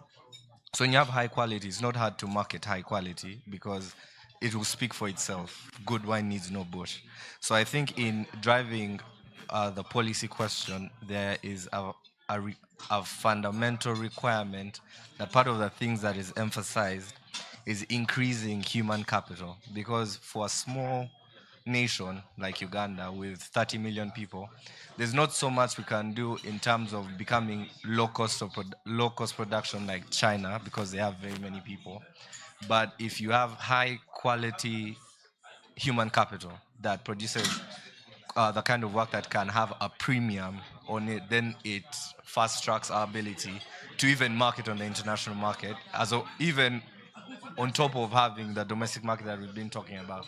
And even the countries that you just spoke about, South Africa, Botswana mainly, small country, small population, but things fundamentally from human capital. I think from Seretse Khama, who was the leader there, human capital was a focus. So ideally for countries like us, I think from a history point of view, you can correct me from experience, but human capital is the most important factor of production that creates a multiplier effect for the rest of the factors of production. That also answers the third question on labor. What's really missing in labor? Human capital investment. Okay. Can I maybe just two elements? First, with the human capital. The kind of human capital you are pushing matters. It's not just the numbers. Like, the numbers, yes, you take them school and so on, but what are they coming up with? That, to me, is the critical thing. You can have thinkers, the doers, the ones who touch, things and so on. So that element is critical when you're pushing the human capital. But I want to go to something which I said last year, and I want to repeat it. The concept of comparative advantage, the economics that I was taught in my engineering class in the 70s, that unless you have comparative advantage in a certain sector, you must not go there. And that was at a time when, Britain and all these fellows were producing vehicles, okay? And us, we should not go into vehicle production because we don't have any comparative advantage. And nobody questioned the fact that how long can that continue for us not to have comparative advantage for production, for manufacturing of this kind of thing. Now, this came out of the economics, the professors we had. And I remember there was Samuel Stone or somebody like that who actually advocated for that. Now, my argument last year was those comparative advantages we must create. We must create it. I mean, we can't be exporting raw materials, I don't know, cocoa and all this, and then they go and turn them into something else. I think we need to stop. So we need a policy that actually addresses that lopsided argument. And even when we went into Kira production, we were trying to run away from the fact that we didn't have a comparative advantage. I think we can create that. And if there's a way we can turn our iron ores, into material that go into this, that is already enough action to create that advantage for us, kind of thing. So we must address the issue of comparative advantage, throw it off, and do something else to create those advantages ourselves.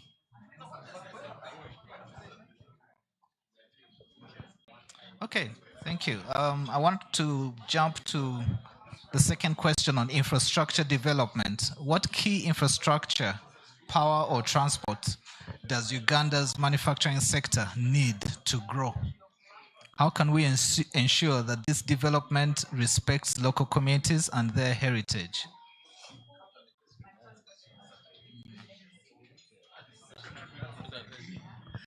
Quickly, I mean, the issue of power for production, I think, is obvious. The move to have our hydro plants come on and so forth, I think, was a very good one. The issue, of course, is the price, the cost. I do not know what the reasons are. I was in that sector for about 17 years. Power sector, I was chairman of generation, I was deputy chairman of UEB before it was unbundled. And me, I had problems with unbundling it, but I was the only voice, on the board. So we can do something about the, the pricing, the cost. Because if, yeah. No, okay. Biomass is destructive in another aspect, because first you must get the trees, turn them into that form that you can get energy out of it, and that has got implications. But to what extent? Because the amount of material you'd get through Kitezi, see, we didn't go there, but how many years can you rely on that? That's another issue. People talk about the sun, from there. Now, the area you require to capture the energy from the sun is massive. Secondly, the efficiency with which you convert that energy from the sun into the electric and so on is still at such a low level, about 25%. And so for industrial purposes, that may not address the issue immediately, but it's a good way to go. For the other purposes, the lighting and all this, electronic, yeah. But the huge manufacturing, I think you'll still have to rely on our hydro, which is cleaner. The fossil fuel ones, they have got their own implications. So I think those are the,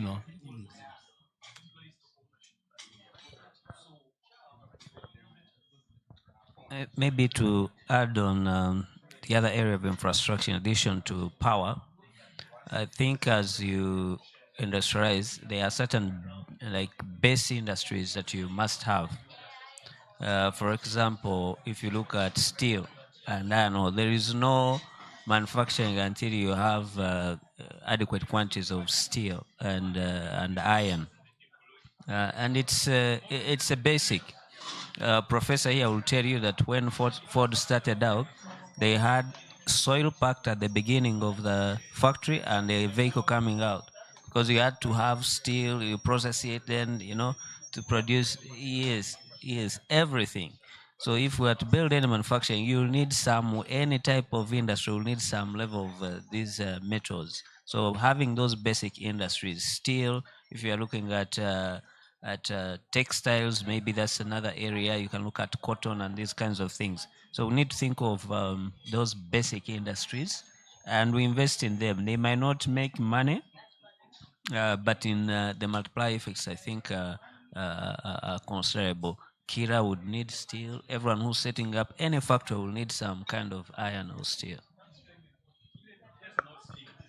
There are so many things which go into producing a single bus. Okay? I think 70,000 of them, those pieces. Now, Kira cannot do it on the basis of vertical integration, which is what Ford did. So we need all of you out there to start those factories, which produce those components, which you supply us with. Then we as Kira will go into integrating this. That is what Kira, we design what we want to do, all right? That's for us, for Kira. But the parts that go into realizing that must be from, and that's why we bought Kayunga. I know people made a lot of noise, We bought that land. We want to create auto industrial park. So that whichever part you make, please come and make it from there, because the distance, the transport, and so on, all right?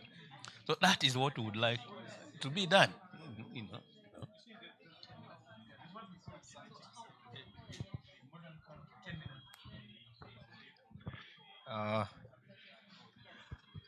I think on the question of policy that for improving manufacturing and infrastructure, I think two things about infrastructure that needs to be answered is one, reducing the cost of production, which is across what you just said, power, hydroelectric power, but also it might be high investment costs initially, but there's alternatives like geothermal that might be high investment costs initially, but then over the long run, they are subsidized continuous ongoing costs, and then reducing the cost of transportation. For example, a lot of manufacturing happens in rural areas, and getting the product from the place of manufacture to the market puts a huge premium on the pricing that someone can manufacture. And yet manufacturing is a small margin business that survives on scaling. So having low cost of production is very important for a company that is involved in manufacturing. And then nextly is incentivization to scale, which is basically what incentives does a government give manufacturers to scale their production? That is on things that can be on multiple things. For example, the way they develop the capital markets to give manufacturing companies access to financing for capital expenditures that they might be required to make, or even things like tax treatment, allowing for accelerated depreciation to give them more money that can be used to facilitate capital expenditure. So I think on a basis, from a policy POV, the infrastructure development that is required for manufacturing excellence is built on two pillars, which is one, reduction of the cost of production of the manufacturing companies, and two, incentivizations for these companies to scale. And I think that's in the same line that Professor was mentioning, when you're reducing cost, like the Kayuga example that you've given, the closer you are to the resources, you're reducing the cost. Yes. Okay. The other, maybe why our products old and so on. The value proposition you present is, I think, what matters. Because if you undertake to produce, say, the Kayolas, and the quality of those Kayolas don't once, you will produce them, they'll not be sold. Okay? So whatever you undertake to do, you must ensure that you actually realize it and the quality. I think that's Matters. Okay, quickly run on access to funding. Manufacturing requires a lot of money to get started. What small-scale manufacturing business models can be successfully deployed in Uganda that can attract angle investment locally and abroad? What small-scale manufacturing business models can be successfully deployed in Uganda that can attract angle investment locally and abroad?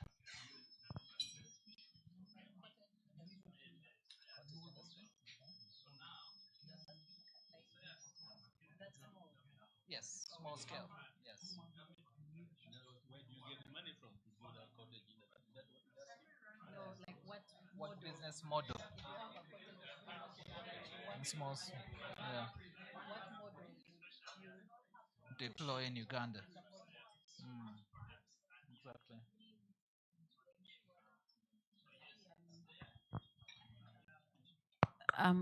I believe from that from the macro level, where we are looking at large-scale manufacturers,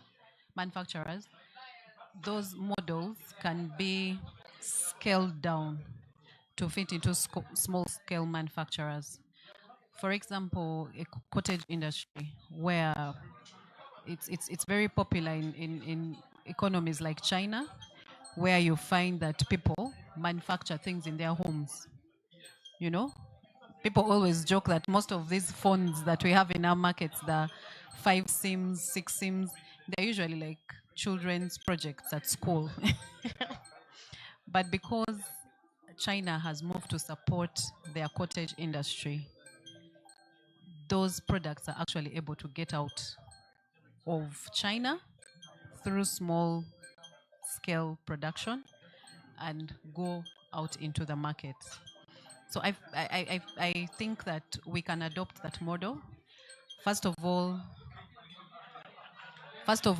it's for at a policy level to recognize and also support initiatives for small scale production. For example, sometimes you pass by the roadside and you find our roadsides and you find like someone has set up like a brick laying kind of factory or production, but you find things like quality, things like registrations, URSB, just getting them into the system, but at their level, it's still where we're worlds apart. Even them getting financing, because they haven't regularized their ideas, but people do it. You pass by the roadside, you find people doing like pots. You see a lot of small scale production.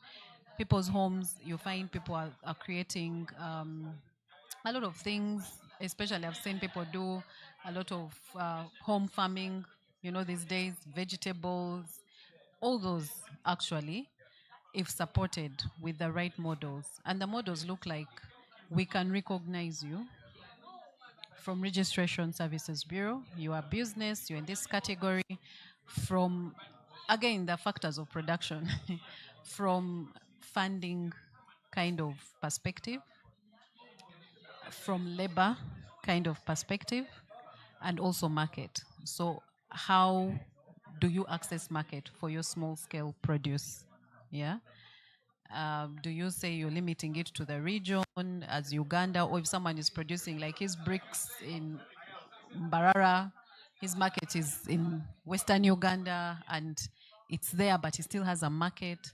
So I think for me, my submission would be, first of all, to really study the small scale, understand that it's there, acknowledge that it exists, and it's a very, very big country.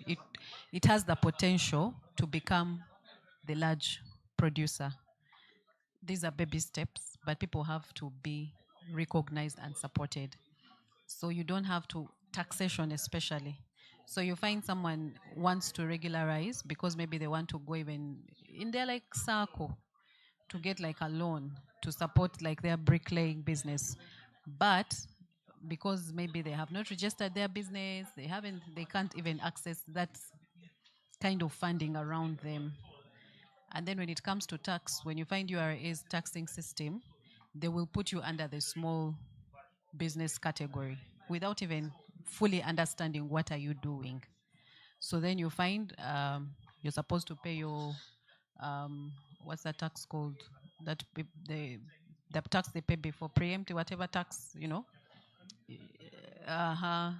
exactly. Folks, we have 5 Access minutes to, left. like what we said. 5 minutes left, what please. Doctor said, yeah?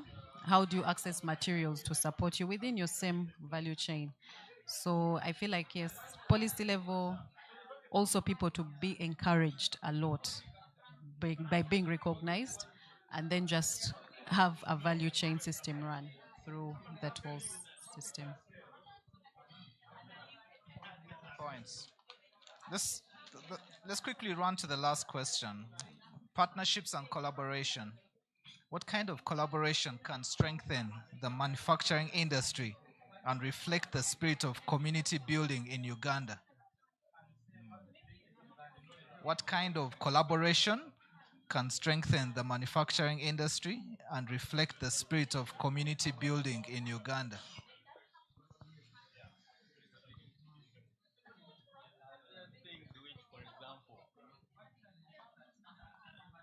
the auto manufacturer can access other than the iron ores and so on.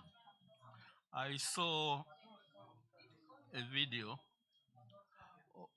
of Indonesia, and I immediately thought of my colleague, the professor of bananas, Moranga. Yeah, I know she uses some of it for, I think, the hair and all that. But those fellows were producing, the strings out of the banana fiber, okay? So that after you have eaten your matoke, here I think what do? We throw that whole thing away there. But those guys peel that and convert that into fibers, okay? And given the coverage of the area for the matokens so that we did all over the country, how much fiber would we produce? Now, the guys in that, if they collaborated, I think with us, the manufacturers and so forth, to produce those items which we need, kind of thing, then we would have an ongoing, collaboration kind of thing. So I kind of cried a bit when I thought of Muranga. How come? Yes. And Professor, one of the other things that I like about the Chira project, I've entered one of the beautiful buses, and the kind of wood is from bamboo trees, isn't it? So that's one, you're helping against climate change problems because bamboo trees grow quickly. You're not going to cut the ordinary trees to use them. And we can get, in terms of collaboration, could think of getting local people to plant bamboo trees, which will grow quickly, and then supply to industries like Chira Motors. Yes. Any other? In most of the aspects that we've mentioned, I think one of the principal points that cuts across on all the points that we've looked at is creating awareness. Because we realize we've talked about over 6 points, but the aspect of awareness cuts across all of them. So with awareness, we need to find a way. If the policy has been created, it should have a whole clause on awareness. How exactly are we going to push out all the questions that we want to be answered for an ordinary Ugandan to understand, in order for them to also generally contribute to the policies we want to put in place? Yeah. Awareness is always the big elephant in the room. People do not know about intellectual property. They do not know about how to utilize everything. So awareness building is very important. Yeah. Okay. I think we have wrapped up. Any biting points you want to bring in? I think we have captured all the questions and answered them. Okay.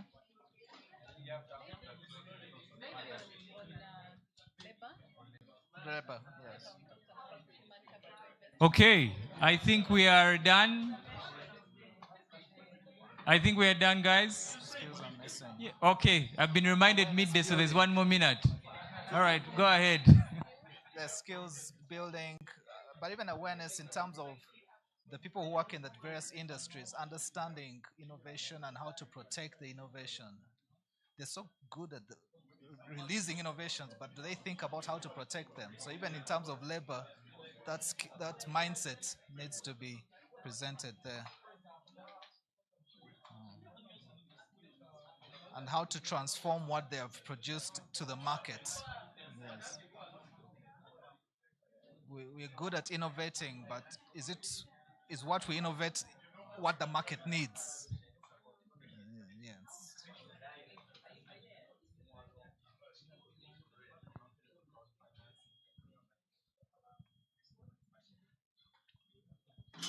Thank you very much.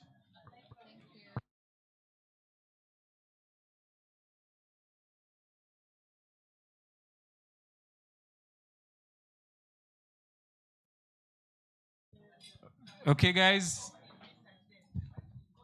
Wow, I think we've really had a good discussion.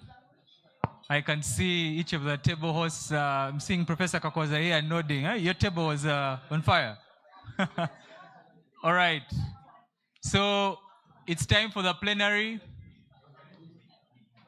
If it's time for the plenary, people, so that we are able to present our thoughts. Which group is ready to start the discussions? if you can choose who is going to present from each of your groups. You ready? Okay, let's start with the table on pharmaceuticals. Can you appoint your representative or spokesperson? And then if you can come up here with your flip chart, and you can be able, so each group will have 10 minutes. Each group will have 10 minutes to be able to go through what you've discussed. Yes, each group will have 10 minutes to go through what you've discussed. And then we shall allocate some time for the online audience. Online audience, please, for the advocates that are watching online, and anyone who's also watching us on NTV, on our YouTube, on NBS and on our YouTube platforms, please do send in your questions, and we can be able to discuss them during the plenary. But for now, we are going to have a representative from the table on pharmaceuticals.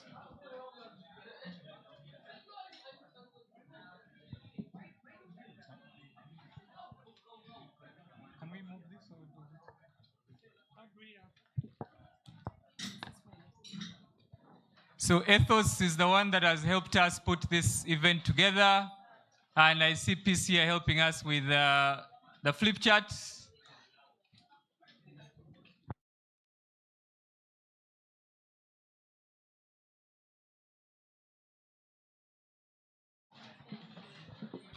So the table on pharmaceuticals has chosen Dr. Peter Kungu, who is from the STI Secretariat, and his docket is exactly what we are going to look at today, pharmaceuticals. I'm going to hand the mic to him, and then we can be able to start. For those at the back, please, if you can sit down so that we can then all converge here.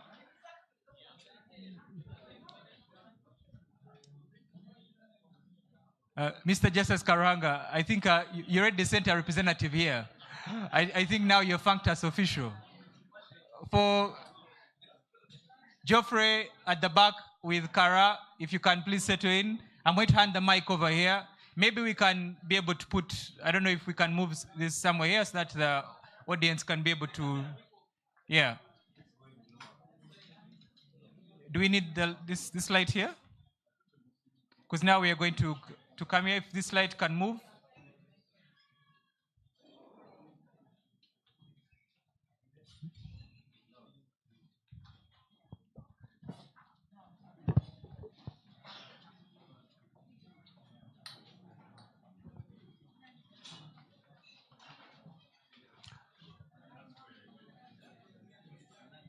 Okay, thank you so much, KTA. Thank you so much, DMC. I am presenting this work on behalf of, it was supposed to be table 1, but it's table 2. And our chairperson is the Honorable Dr. Andrew Kambugu, the ED of Infectious Disease Research Institute. No, Infectious Disease Institute. Sorry about that. So we are, our discussion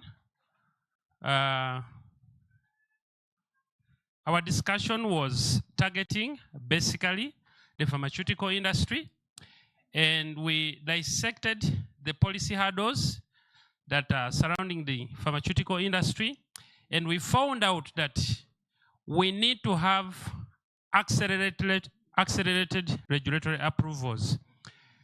One of our members shared how a traditional herbalist faced challenges in registering their brand and taking it to the market through the right channels. So we believe that is a cry of many indigenous scientists in the country.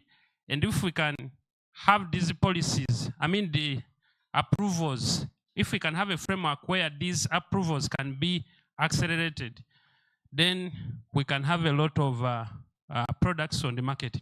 And then we also found out that there's little harmonization of these policies. There are several policies that speak to the pharmaceutical industry, but they don't speak in tandem. So each policy is operating in silos.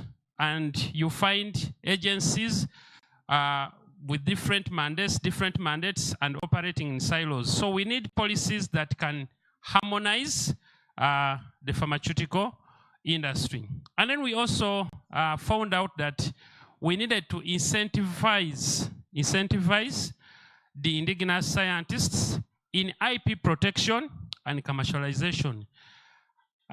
Again, the members in our group have testimonies of indigenous scientists or herbalists in their villages who have products, but they fear to come to the scientific community because they know once they disclose their trade secrets, they are going to lose out on their intellectual property. So we need to incentivize our indigenous scientists to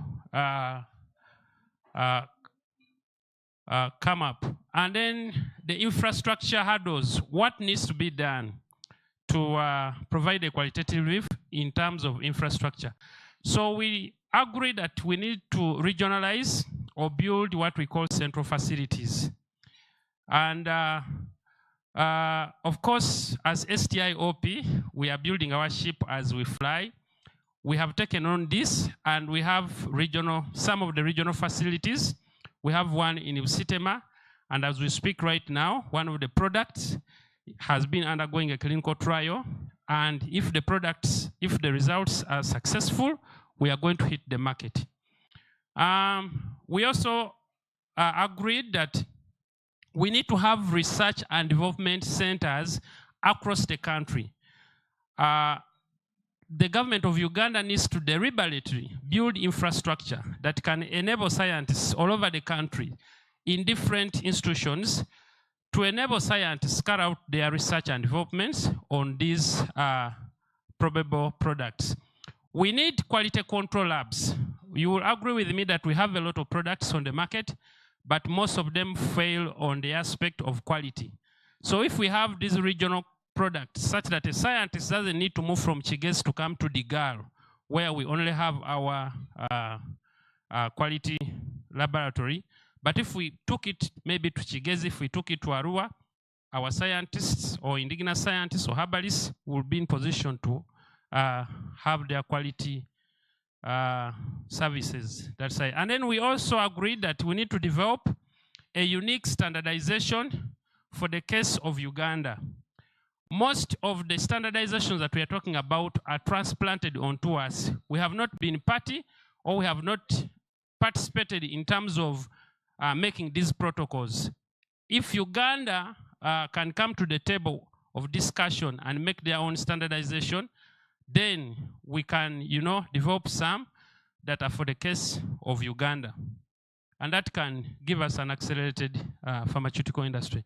And then in terms of labor, we agree that we need to provide scholarships and grants for people who are in the pharmaceutical industry or studying pharmaceutical studies.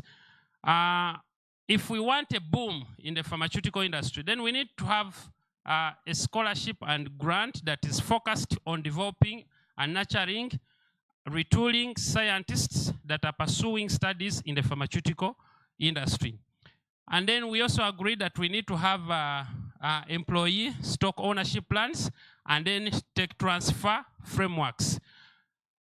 Not every scientist wants to go to the market.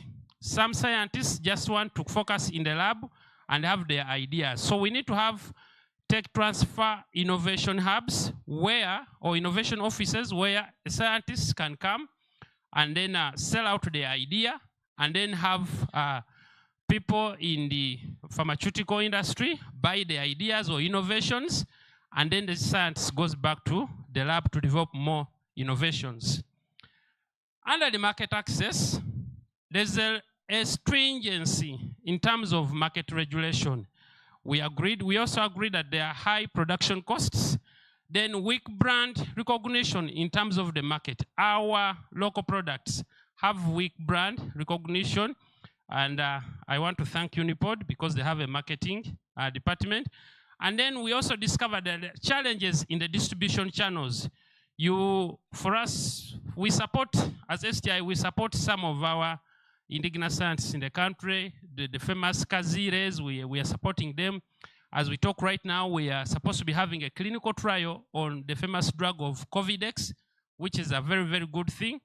Once we have those clinical trials, then Covidex can be positioned to sell to Tanzania, to Congo, because we have data on clinical trials. But previously, we were operating on anecdotal data.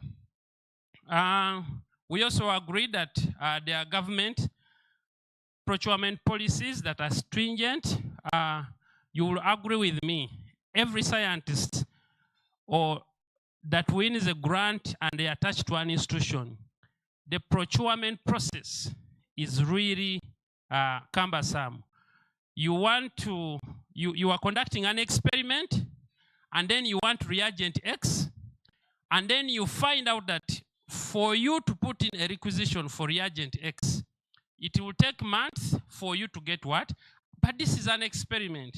So you stall science, you stall the experiment because of the stringency. So we need to have mechanisms where we can have accelerated import permits from NDA for the case of emergencies. For example, we are having monkeypox right now. But if we started on the importation of reagents that can help us to manufacture diagnostics for monkeypox, it will take months. So as a country, we need to develop our very own that can look at such emergencies and help us to have such reagents on time. We also talked about leveraging African free trade areas. The economists here can understand that much better. And then under access to financing, access to funding, we thought that if we established a national pharmaceutical fund, that would be good. We also thought that if we have joint public-private partnerships, that would also boom the pharmaceutical industry. We also talked about microfinancing and then crowdfinancing, which would be a good thing for our pharmaceutical industry. We also talked about venture capital funds. As STI, we provide this. There are people, scientists who are in the innovation industry, and their ventures are struggling, so we recommend them to UDB to get loans. But we can also provide them with resources in terms of their market ventures. We also talked about tax incentives. If we are in position to give our investors tax incentives, then why don't we also give our local scientists, our local innovators, tax incentives? Why doesn't our Professor Tikodri come here and say, government has given me 20 years tax incentives. I am producing buses and you won't pay tax on this what? On this, or I am Kazire and I am producing this beverage, I'm producing this product, and I have a tax incentive for 20 years or 10 years. And then lastly, under partnership and collaboration, we talked about a unified framework for East African intellectual property protection. We don't need to think about only Uganda. We need to think about East Africa. We need to think about the COMESA region. We need to think about Africa. Because only then shall we be in position to have good partnerships and collaboration even in those countries. We also talked about agreements between scientific communities and traditional healers. Just like I mentioned before, local herbalists or indigenous science fear to come and disclose their maybe medicinal products or whatsoever, because they fear that if they disclose to the scientific community, they are going to lose out. So we need to have those agreements. We need to have those frameworks where a herbalist can come and move to this scientific community and be in position to express himself or herself. We also talked about legal frameworks for benefit sharing. If I am a scientist, I make a product, I cannot be the marketeer, I cannot be the producer, I cannot be everything. But if I am the owner of the idea, I should be in position to be guaranteed in terms of benefit sharing. Lastly, we talked about collaborative research projects. We need to stop acting in silos. You're a scientist in Ichigezi, and you think you can't work with someone in Sitema University. You are in Gulu University, you think you can't work with someone in Makerere University. If we start implementing these collaborative research projects, this country will go far. We have equipment in Makerere. We have bought the first ever electron microscope in East Africa. But if you can't, and it's in Makerere University, if you can't come from Gulu to work from and collaborate with Makerere, then you're going to miss out. We have a mass spec here at COVAB, and that can help us to, give us fine details in terms of vaccine development and diagnostic. So if you can't come from Kabale and collaborate with someone in Makerere University College of Veterinary Medicine, we have an HPLC machine in Sitema University. If someone cannot collaborate and be in position to do phytochemical analysis in Sitema University, then you cannot. The resource envelope is small. If we do not collaborate, then we are not going to go anywhere because we cannot build infrastructure for every scientist. God bless you. Okay, what group is ready? Thank you very much, the group on pharmaceuticals led by Dr. Kambugu. Thank you very much for that. I think we've done a very good job. Please remember that your recommendations, as I said, are going to be part of the white paper. Thankfully, one of the gentlemen who is writing that was in your group, so I hope you noted everything down. Okay, second group. All right, yes. The creative technology group. Come on, guys.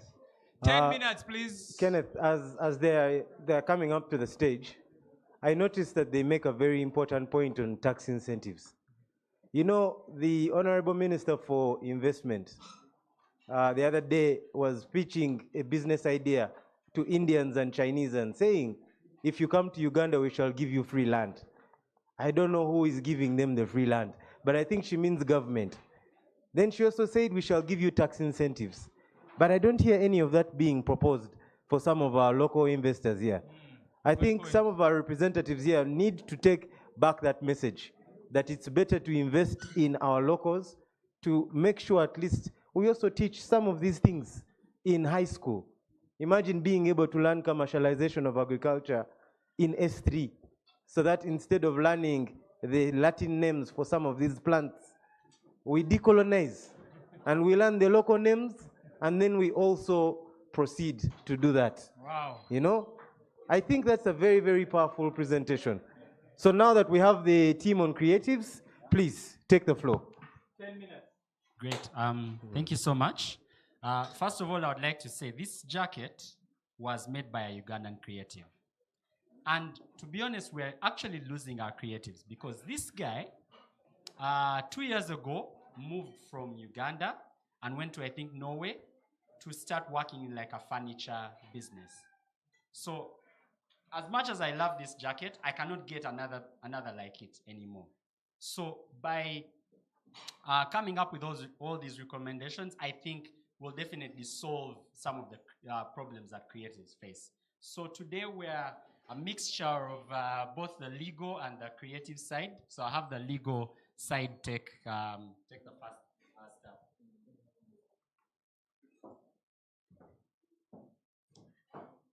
Hi everyone, I'm Angel, and we are representing the Forerunners. That's what we named our group, our table for.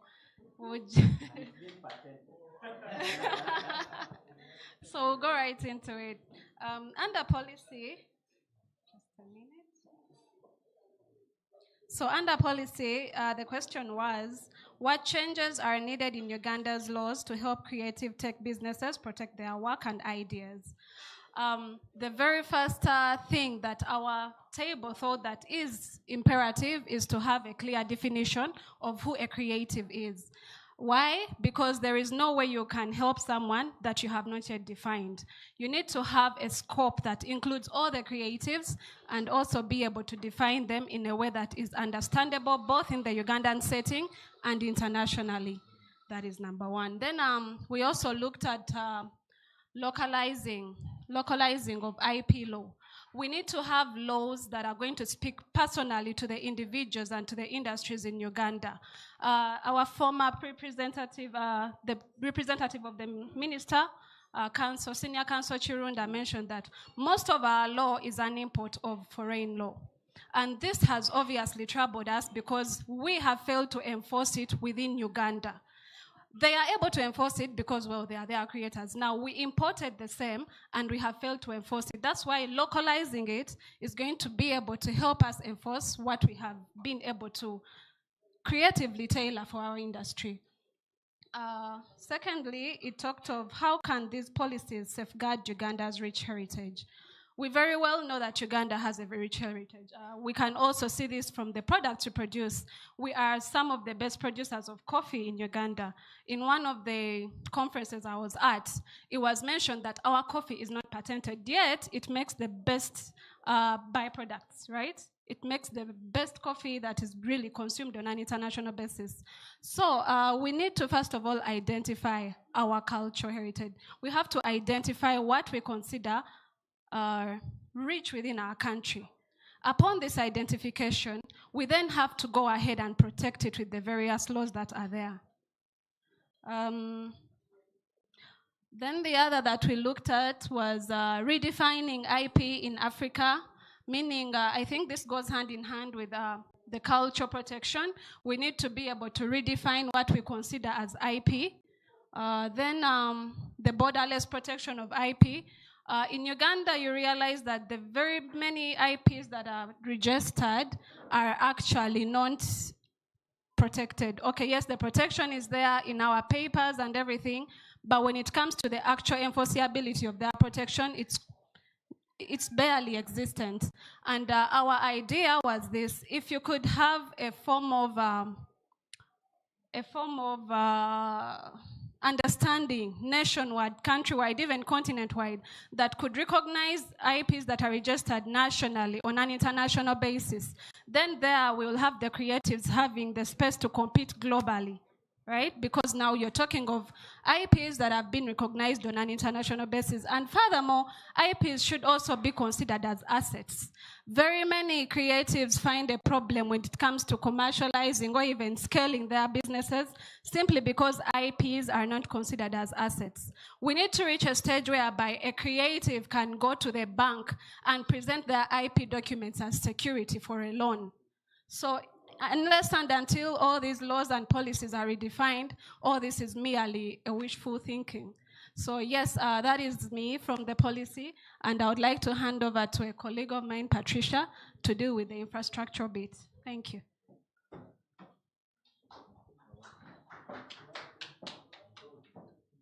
Hello, everyone. I'm Ima Patricia from the Innovation Village and part of Table 4. So looking at infrastructure development, our question was, what kind of digital tools or infrastructure do Ugandan creative tech companies need to grow? And how can this be done in a way that promotes local cultures and storytelling? For starters, speaking of IP, we need to create IP management tools where creatives can register, protect, and manage their IP. Under this, we had examples like creating platforms or databases for registered IPs, not just on a national level, but on a regional level. Then, as you know, in the IP registration process, you have to gazette your application. That process is not entirely digital, which makes it quite difficult for the registration process. Secondly, create spaces where creatives can easily access high-speed internet and e-commerce platforms. I'm going to give the example of Innovation Village, and I would also like to recognize Unipod and what it's doing, because it's something similar.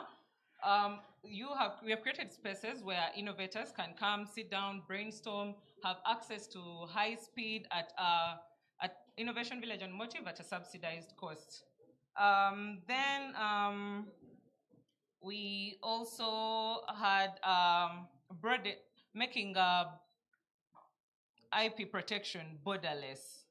As you know, IP is majorly geographical, so I think that speaks for itself. Then we had utilization of existing social media platforms. So in that regard, I'll answer both question 1 and 2. We, first of all, promote content creation platforms where people can speak about the different cultures in Uganda, and also televise these on the different social media platforms, that is YouTube, amongst others.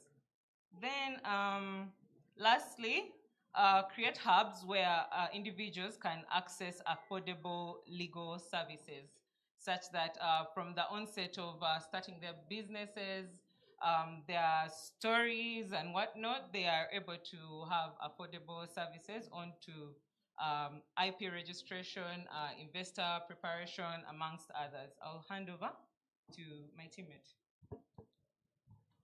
So just this morning, I was looking at a poll that was put up by KTA on their LinkedIn, and the 100% of the votes on challenges that innovators face went to actually market access. They're not able to monetize or commercialize their products, so I'll focus a lot more on this and touch the rest. So in terms of market access, they're typically creatives and their business people. And in many cases, these two don't really interact or meet. And the university is a very good place for these people to sort of work together and look at how they can, I would say, match their skills. So if a person has come up with a business idea or an innovation, how can they partner with a business person? You've seen this in even companies like Apple, where there's the creative and then the business guy. And this will be something that thrives in spaces like this. So in terms of, I would say, market access, there's also a lack of incentives for creatives to get funding from VCs and different investors. And this really hinders their access to funding, whereas there are a lot of incentives for people to invest in factories and different sectors. There need to be more specific funding options that also cover the access to funding to file IP. And then in terms of funding, we looked at the different options of funding available for innovators. So there are angel investors, there are venture capitalists, there are debt investors, there are grants, there's equity, and all of these serve businesses that are different at different levels. In terms of also funding, I find that there's a lot of, one-size-fits-all funding. So having value chain focused financing for innovations enables someone to not have to be the one creating Kazire or creating Covidex and then being the one who takes it to the market, being the one who manufactures it. So if you can focus on the innovation and there's more funding in the value chain to commercialize and distribute the product, that makes it easier to access the market and also access the relevant types of funding. Now, in terms of partnerships, we looked at PPPs with recognized IP bodies like ARIPO, and we also looked at working with ESOs to create investment readiness programs and also to subsidize prices for IP services for innovators. And then lastly, as you know, URSB has actually digitized the IP process and everything is now online. But one of the biggest challenges for all of these innovators looking to protect their IP is that a lot of this stuff is online. How many people in rural areas or in villages that have these good ideas can actually access the internet and file this IP? So that's a very big challenge. And yeah, in terms of labor, I would say that we need to develop this labor. We need to create a lot of internships and fellowships for people to know what it means to innovate, to maybe work in a lab, to come and intern at Kara or Kira Motors or any of the large IP firms that are doing IP filing, and that will help us develop a good labor base of innovators and creatives who know how to protect and build for scale. Thank you so much. Well, guys, you need to really look up to this team. They kept time, but number two, they were also very gender sensitive. They presented together. Well done, Creative Tech team. Okay, who is next? All right, the team on, this team is Manufacturing and industry. Yes. Okay.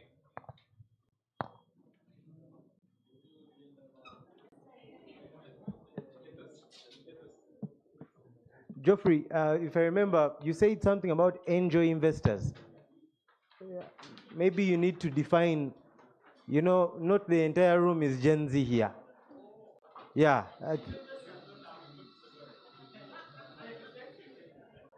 Pardon?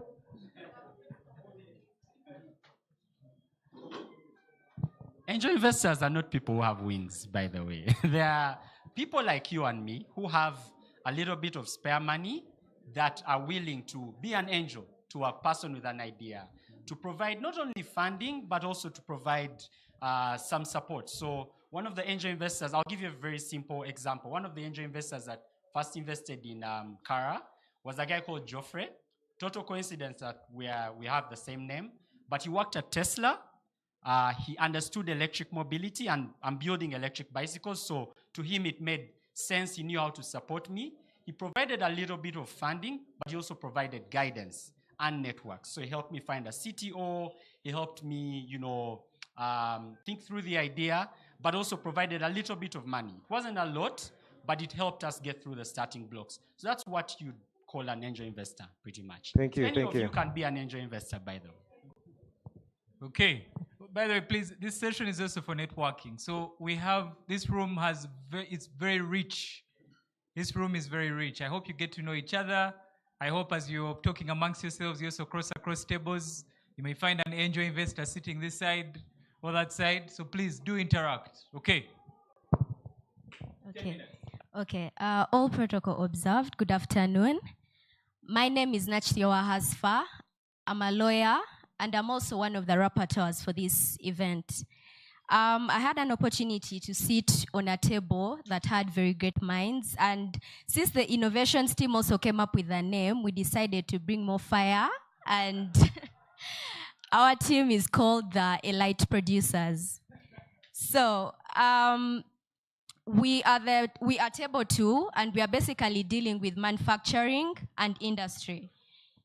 And based on the action points that we have here, Professor Kakoza first took us through the whole history of the manufacturing industry and where Uganda stands today. And I will not be able to take you through it all, but it will be one of the guiding principles that's going to guide me throughout this whole presentation. So focusing on the very first action point of policy, my presentation is going to be based on the questions that were laid before us. On policy, we have a question of how can the government create policies that support Ugandan manufacturing, especially in ways that reflect our local needs and values? And what are the barriers manufacturers face because of the current policies? Now, exactly how to look at this, our discussion is going to support the development of the NDP4, which is soon to be released.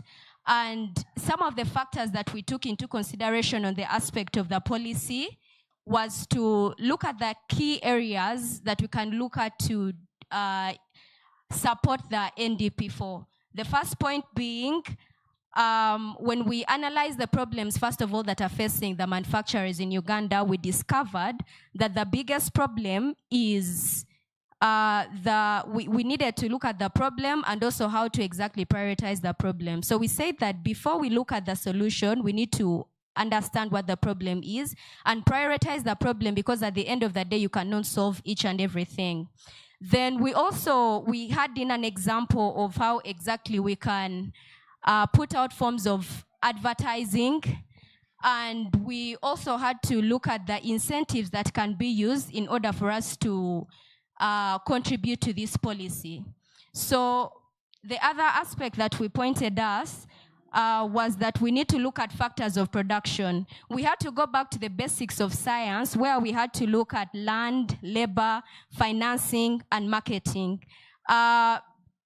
Council SAD took us through this, and basically what we are looking at here is that in order for us to solve the aspect of policy, we need to go back to the ground basis of what are those factors that support our policy making. So land, we look at what is available, the labor, the financing, and also the marketing. Also, additionally, we had in a factor that cuts across both on policy and also in labor, which is the aspect of human capital. So we discovered that we need to maximize on the human capital that we have currently. We need to also increase on its efficiency. We need to make sure that we create high quality human production. So we compare to countries that like Botswana, because Botswana has a population close to what Uganda has. So we had to look at that aspect of comparison to see how exactly we can compare and come up with better policies. Then our next point was on infrastructure. And basically, when we're looking at infrastructure, we focused on three aspects. We focused on power, we focused on costs, and we also focused on the pricing. Now here we had discussions on things like hydropower. If we are setting up these industries, what is going to be their supporting factor? So we had discussions of hydropower, and then we had debates on whether it is the best power that can be used currently. But we narrowed down after comparing with all the different sources like solar, we have the fossil fuels, we narrowed down to hydropower because these are large industries that we are dealing with, and that is the kind of energy that's sustainable currently. Then we also looked at integrating production to avoid risks of resource. And here when we're looking at infrastructure, we had in questions like, what do we need to grow? And on top of that, we also looked at the need for minerals. We looked at having bases where we are getting these minerals that are supporting this industry. For example, we looked at Kira Motors and the productions that they have. So what are these particular industries that are going to be set up to support such a forum? And additionally, on our aspect of infrastructure, we also looked at aspects of reducing costs and also the aspects of incentivizing and what does that give to us in general. The other point that we looked at was labor, which earlier on I had already narrowed down when we looked at the aspect of human capital investments. So also on the aspect of labor, we had a point where we talked about skills. We discussed innovations, how can we protect these innovations, looking at the theme that we have this year of intellectual property and localizing it. So we need to, when we are putting all these aspects in place, we need to look at the aspect of protecting people's innovations. Then we also looked at transferring innovations to serve the market needs. The labor that we're getting at hand, mainly our main point here is the human capital investment. We want quality over everything, because still comparing with the whole global scale, we realize that with high production, we're going to have the best results. So it still cuts across with the labor. We also looked at the other action point was on market. And when we're discussing the point of market, we looked at the aspect of comparative advantage.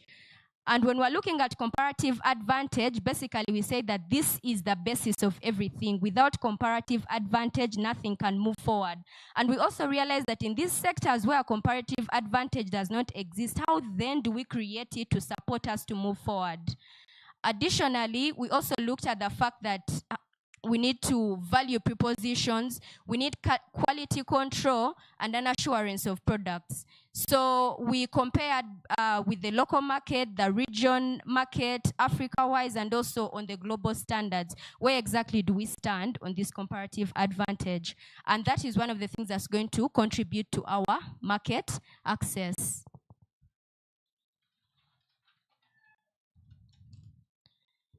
Then we also looked at access to funding. Now with access to funding, we focused on small-scale manufacturing and how exactly can we boost them to help us contribute to the bigger picture.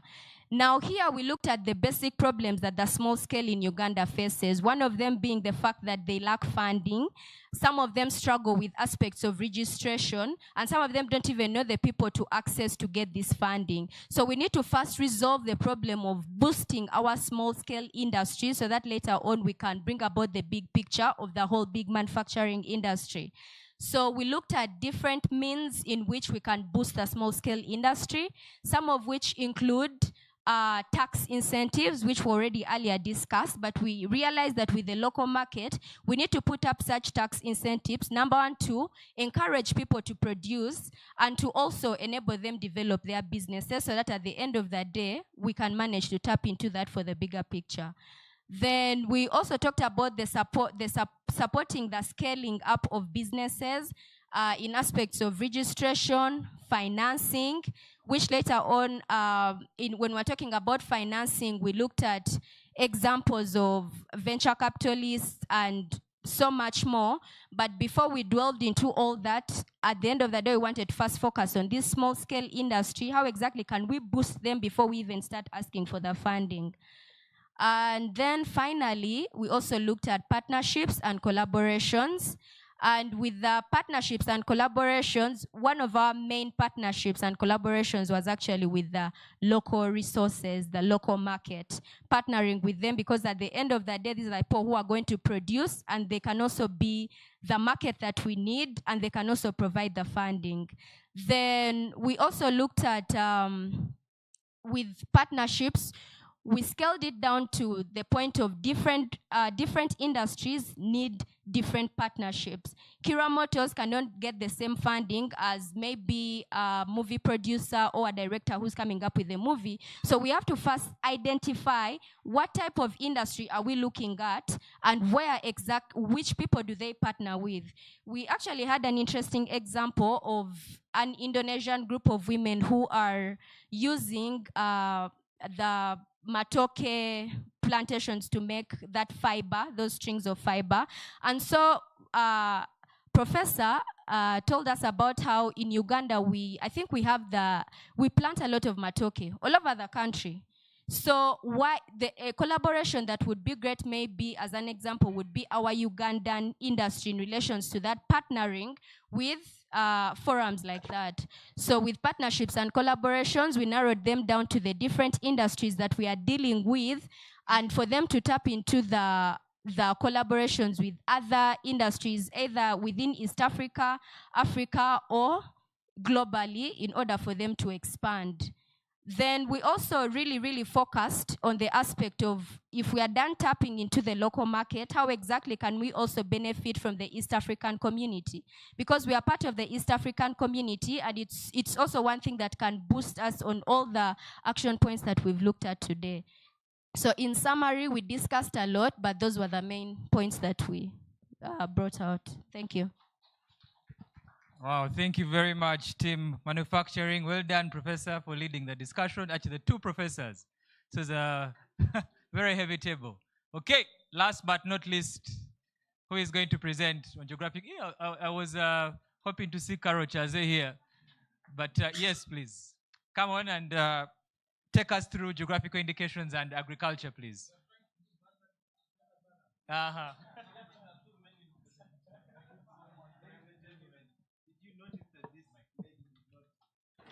This lady did not stammer even once. Right? And that was a very heavy presentation. Yeah, well done. Very well done. Yeah, very well done.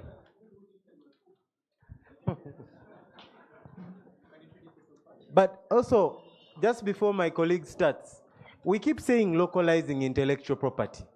What is the local name for intellectual property? If you're Mr. Agaba knows the local name for intellectual property? Because I believe also localizing would start at the level in which we speak to the common man, whether it's in Kiswahili, Luganda, Runyankole. I am not so sure. Is there anyone who knows the local name for intellectual property? Yes, Geoffrey. Magezi Maganda. No, the local name. Yes. If I can translate it in Uganda. Yes. It's ebyobuyiye. Ebyobuyiye. Yeah. Okuyiya, yes. Does that not mean creativity? It's the same, because it describes the... Okay, then I think we need to also, let's brainstorm on that one. Because if we're going to start explaining this to the locals, we must know. Okay, my colleague, you have the floor. Thank you, MC. My name is Wabugo Michael. I'm from Uganda Registration Services Bureau, and I'm a senior traditional knowledge officer. Our table was given a task to discuss geographical indications in agriculture. But to put this presentation into context, I'll define what a geographical indication is, because it's very important for us to understand what a GI is. GIs are signs or marks that identify products originating from specific regions, and that product has quality, reputation, or characteristics that are attributed to that geographical origin. So in our case, we can use local examples. You've heard about the Chigeza potatoes. You've heard about the Ankole longhorned cattle. You have our coffee, the Arabica coffee, the mountain of the moon, Renzori coffee. Actually, URSB has so far registered one geographical indication in Uganda. That's the Renzori Mountain of the Moon coffee. And it's fetching higher premiums because of the geographical indication protection. Now, a GI is owned by a community. Unlike a trademark, which can be owned by a company, a GI is owned by a community. So if the producers or farmers in the Chigezi region were to say they are registering the GI for the Chigezi potatoes, that GI belongs to the community. And every producer in that region, if he is ready, he or she is ready to comply with the book of specification or product specification, they will qualify to use that geographical indication because it's owned by a community. Now, let me go to our tasks that were assigned for discussion. In terms of policy, we have many policies.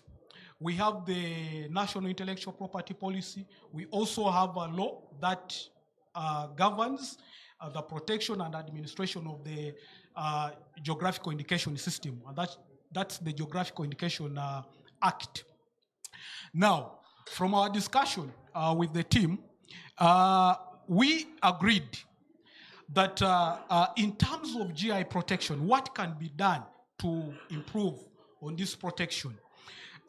We observed that our policies should be inclusive.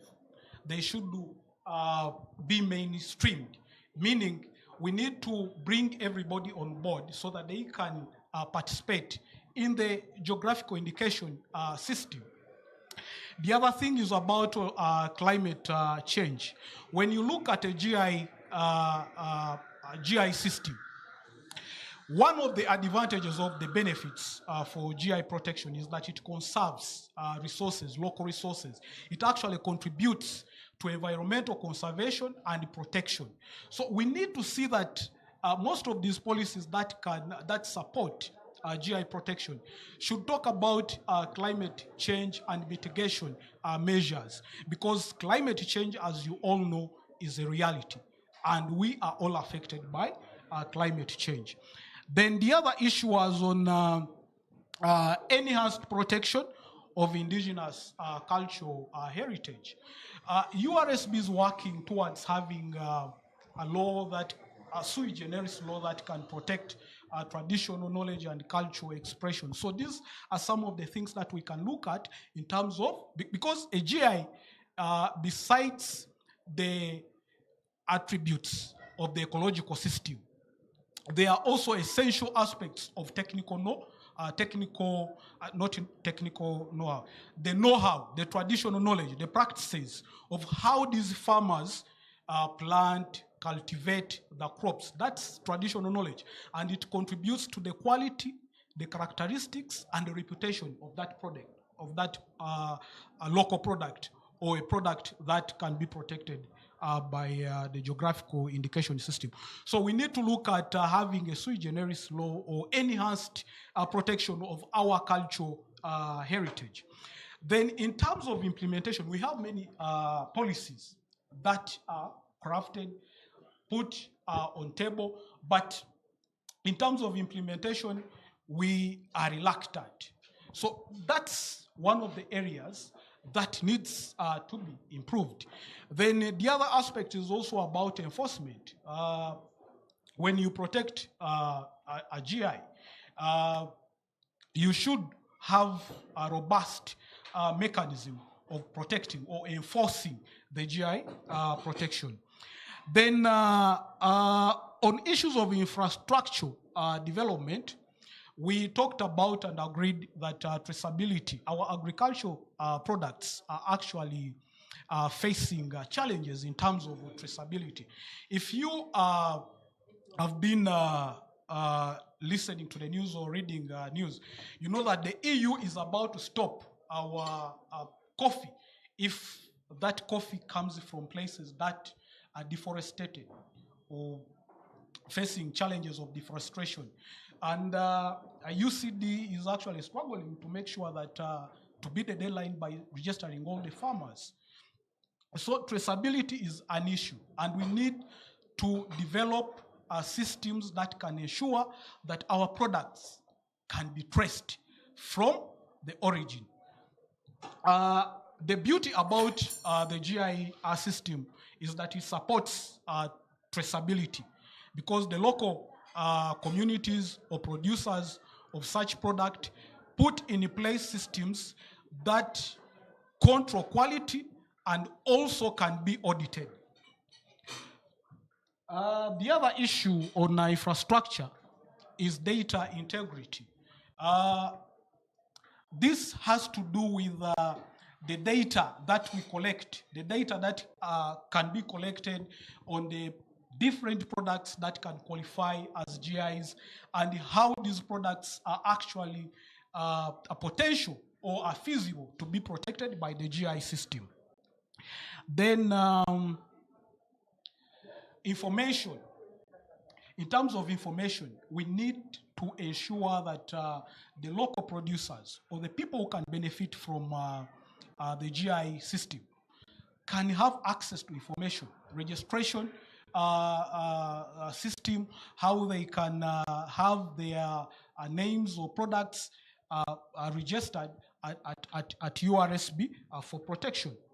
Then the issue of post-harvest handling. This is an issue that is actually affecting our agricultural products, that we don't have established infrastructure to ensure that after harvest, how do these producers store the produce to ensure that it is it's not affected by the aflatoxins.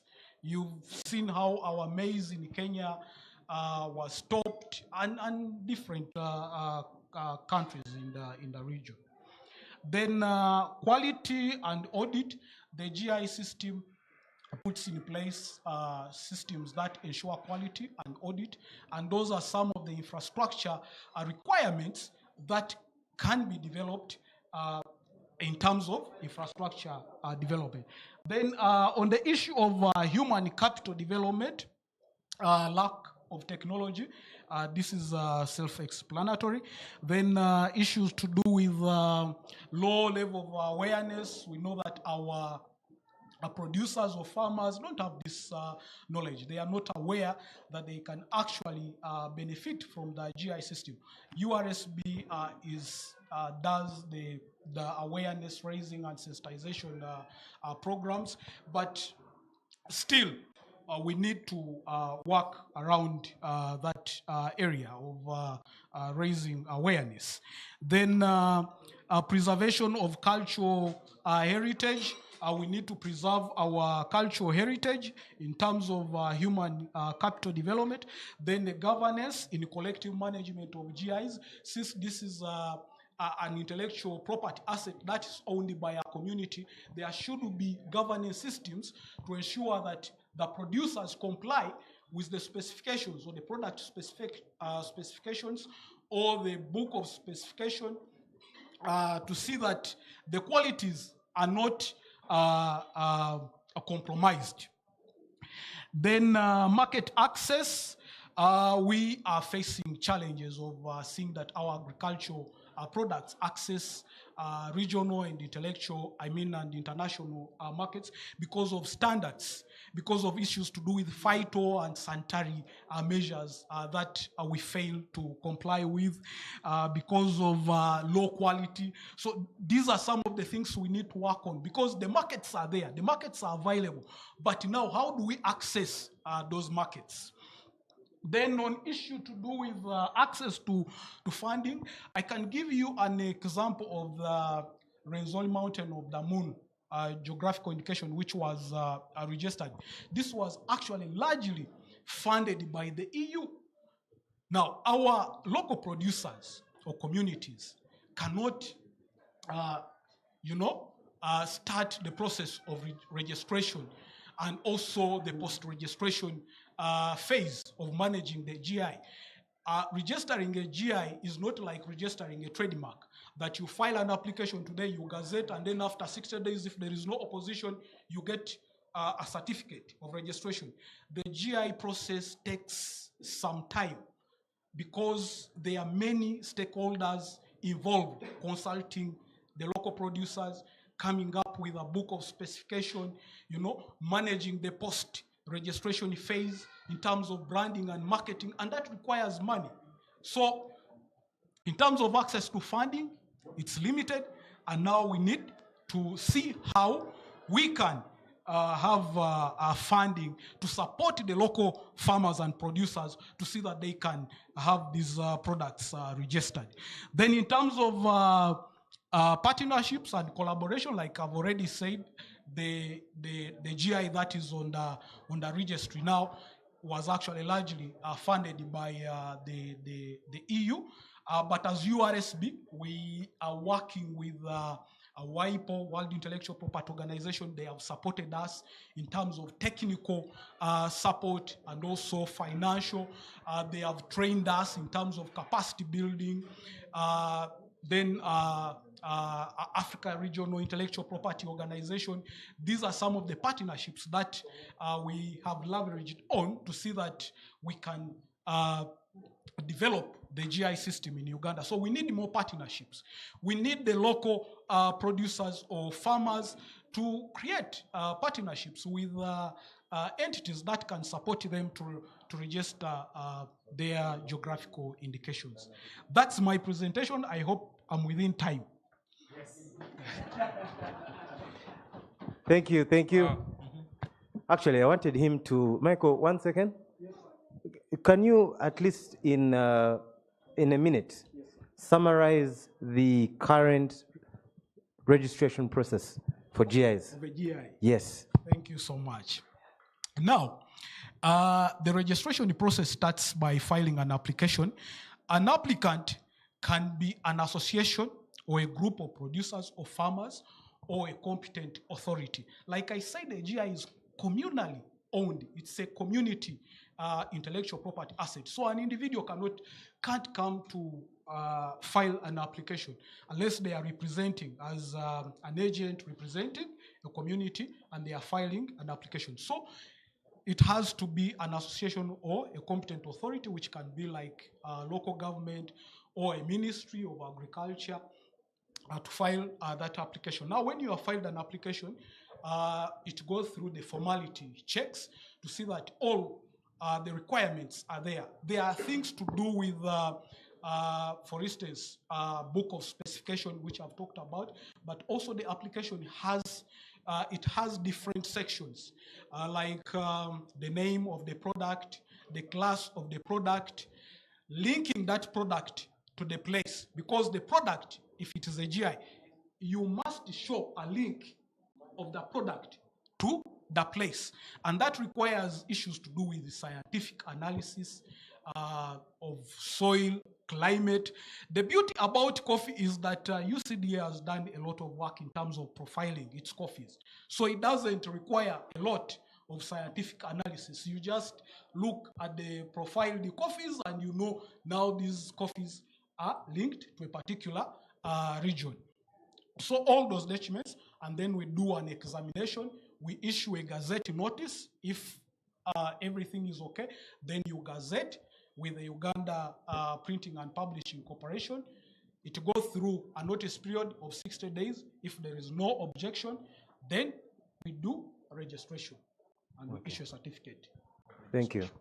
So there were some people who were saying we could register the Rolex as a geographical indicator, but with that particular process, I don't see how. Is it possible? Because it has to be a group of people, yes? So surely there must be an association of Rolex makers. Yeah. If you look at a Rolex, I don't know how you can link the eggs or the chapati to a particular region. That these are unique from this particular region, that their taste, quality, or other characteristics are not found anywhere apart from this region.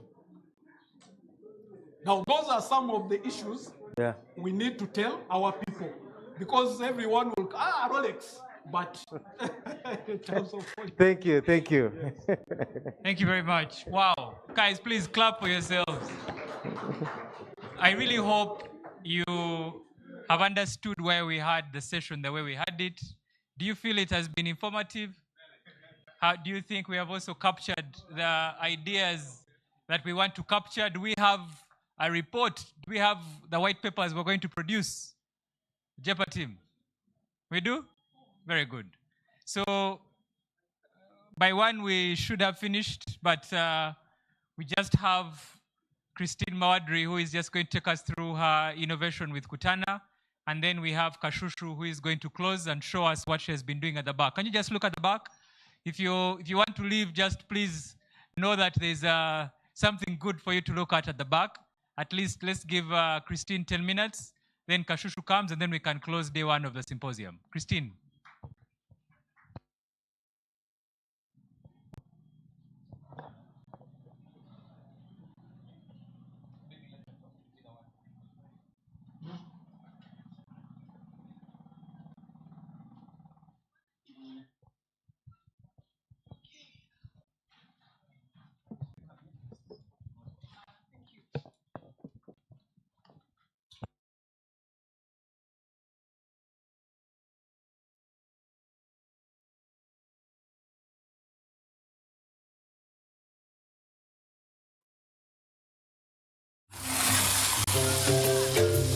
In Uganda's underserved rural communities, expectant mothers face a high mortality rate due to limited access to emergency and medical assistance.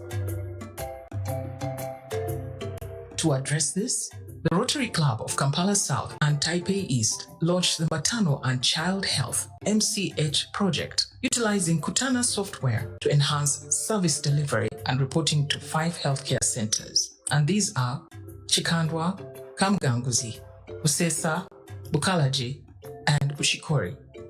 The Kutana healthcare software is a brainchild of Christine Mawadri, a single mother who once experienced the urgency to get help and intervention when her 6-year-old son was left unattended to. She vowed to create a solution where mothers, children, and the vulnerable communities will be able to get assistance in real time. The Kutana healthcare software is a revolutionary data management cloud and computer-based software that combines the use of a computer linked to the web via an internet connection with a patient phone interface.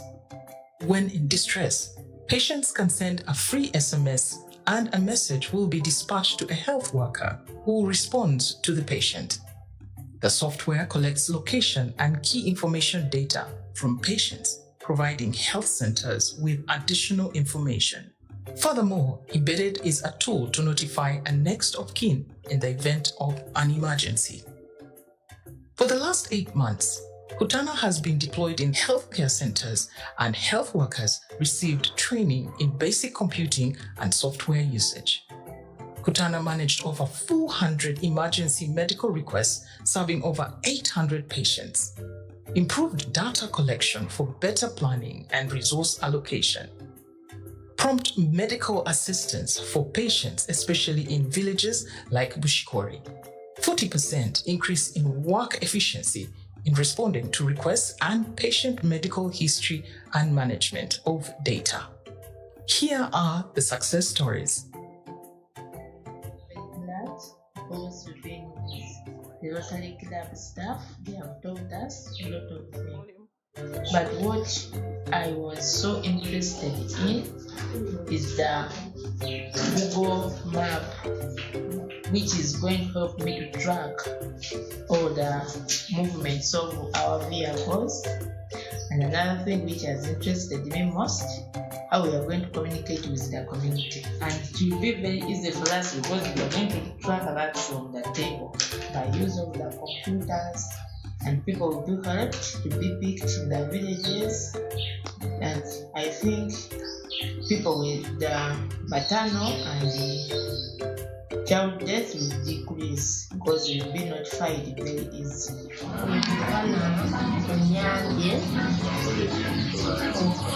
Okufuna asawo obudde obuba mbakubira ne bansanga nga sivuddeyo ne bansanga ne bambuuza obuyambi bw'eddagala. Kutana app, we really appreciate it because it will bring us closer to the community, and it will help us give back to the community. It will help us reduce the delays, the 3 delays especially for the mothers. And more importantly, it will help us reduce the maternal mortality rate. And we are sure we shall use it perfectly together with our communities, with the help of Rotary and in charge, and we hope to do the best. Kutana okuyambye ensinga oba ofunye obuzibu bw'olwazizza.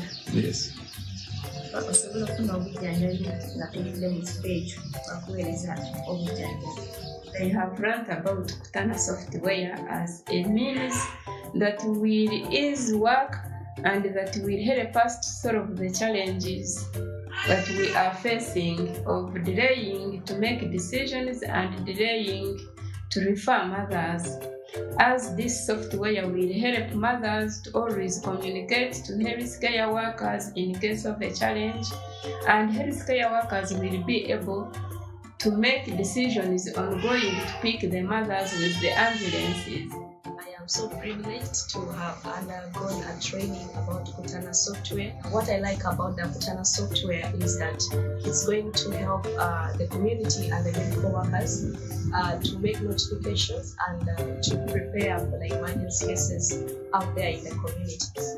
However, despite successes, operational gaps remain, and these are unreliable internet connection hindering smooth data transmission, limited awareness of Kutana software among community residents, limited computing and IT knowledge among healthcare workers. To better utilize the Kutana healthcare software and realize a bigger and greater impact, additional training sessions for health workers have been recommended, innovating new ways for real-time data access without internet connection, community awareness campaigns to educate mothers on effective usage, and establishing a regular monitoring and evaluation system with the Rotary Club of Kampala South. Furthermore, implementing a feedback mechanism for users to report issues or suggestions. The Kutana healthcare management system has proven that it is possible to reach end users to get service and assistance. Therefore, if implemented, this will see a revolution in healthcare service delivery in Uganda. Kutana, bringing healthcare to you.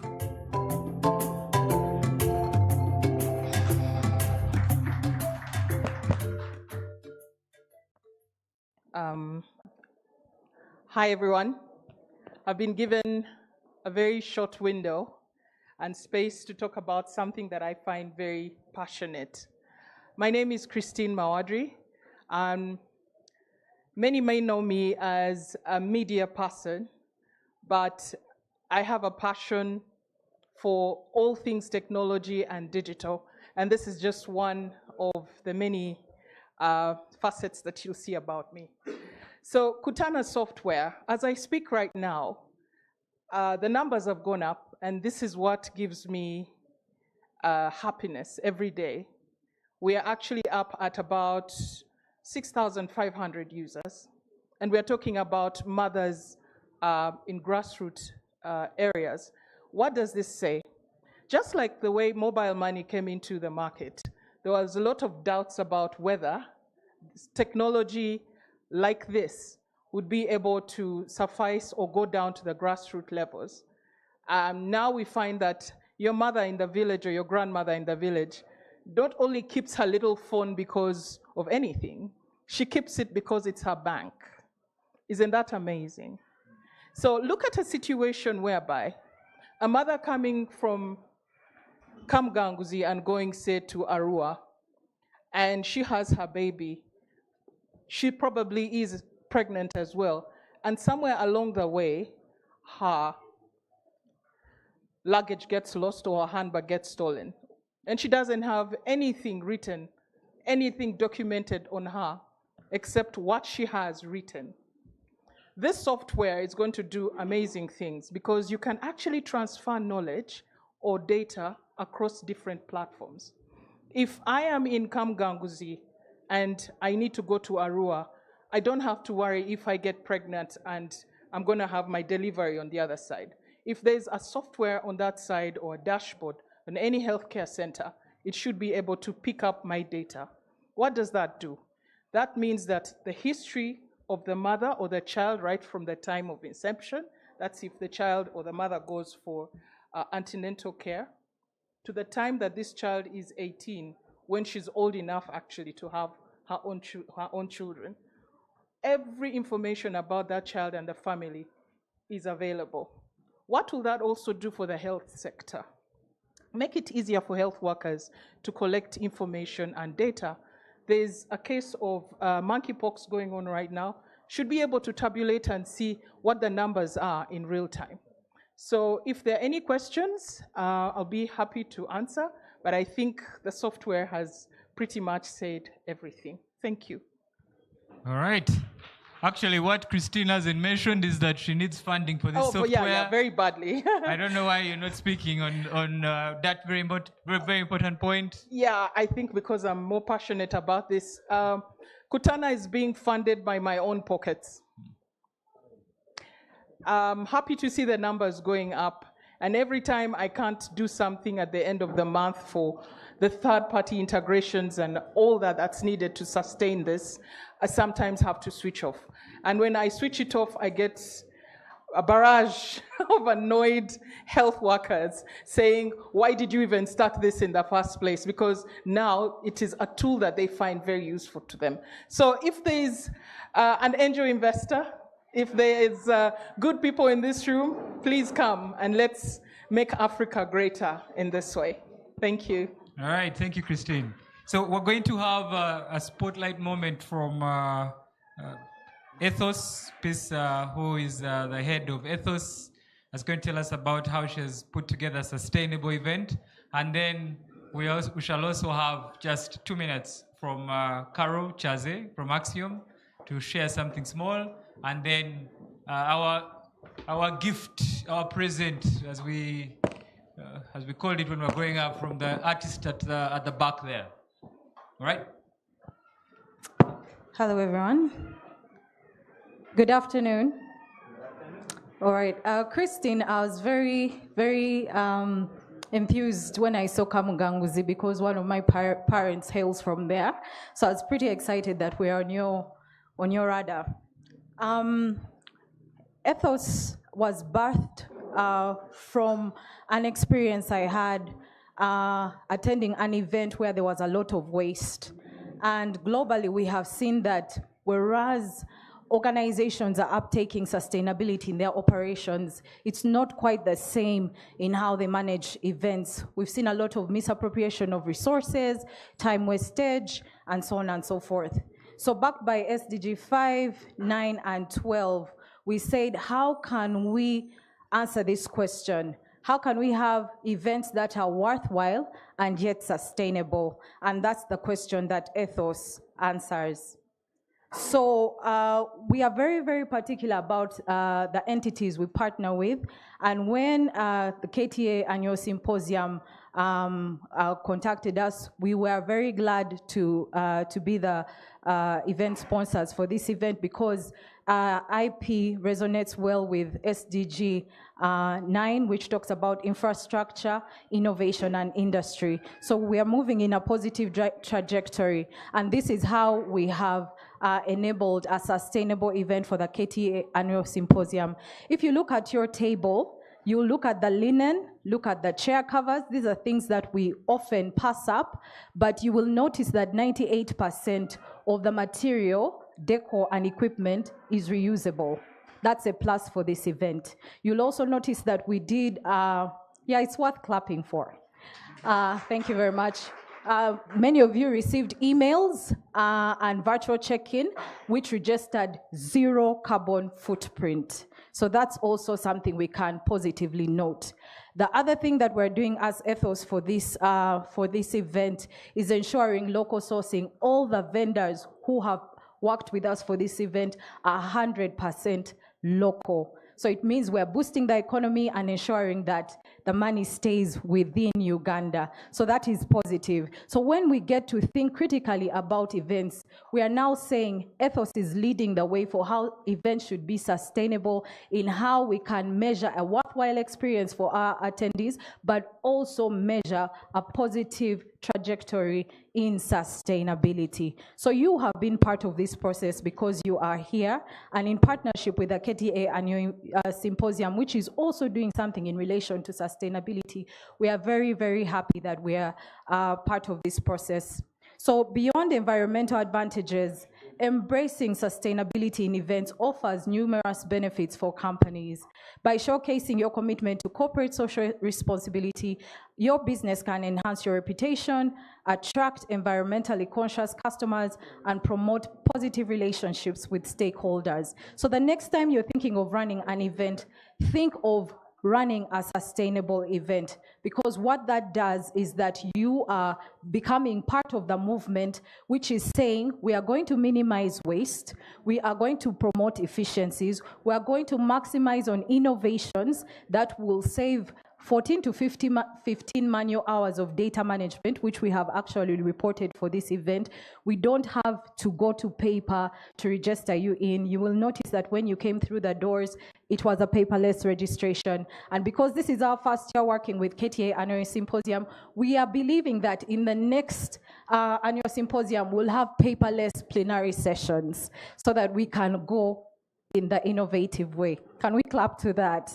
So as I close, my question to you is, can we craft exceptional, sustainable events that ignite positive, measurable impact on our community and the environment? Ethos has already led the way, and I think you can answer that question. Thank you. Thank you, Peace. Thank you, Peace. Next, we're going to have a word from Carol Chaze from Team Axiom. I know it's just a very brief hi, if you take the stage. Yes. Okay. Thank you. Height has never been one of my advantage points. My name, I need to make this as a disclaimer. My name is Carol Chaze Kakoza. I have an in-law in the room. He is going to go back and claim that you're calling me Chaze. I am married for 20 years. Dr. Kakoza, I am still married in you. So I don't want him to go back and say, hey, what happened, Fred? So I am Kakoza. Please not. I'm not a doctor, like was mentioned. And to Christina, thank you for working with Rotary, but I would like to give you one thing. There is a farm called Turako that does micro health insurance. And there is another firm called Axiom, which we can discuss later, with data and what you've got. Turaco has got funding from all over, which can work with you and the technology you already have, and you'll not have to pick anything from your pocket. So let's talk. What is Axiom? Axiom Zone is a data forensic firm that has one of the biggest databases in this country. I think it is the biggest. I haven't had anybody competing with us. You know, one of those quotes when you have to be asked, who are your competitors? And every time you look back, you're like, but those ones just collect data. Those ones just do this. What we do is we collect household data of up to 368 data points per household. And we have over 658,000 households in Uganda. We get that data and we use it for different things. I don't know if anybody knows about CGAP from the World Bank. It has accredited Axiom as the firms must go through this. Why? Because we all know that I'm not going to look at my credit history of how many credit cards I've used, what my credit history is of how much I bought coffee, because that's what is used in the Western world. What we do best is how many wives my father has, how big my coffee plantation is, how many children I've got for labor, how many of those are able to take up my 3 acres of land. What Axiom does is that when we profile you, we walk the polygon of land. I know all of you here have mothers or fathers who have titled land.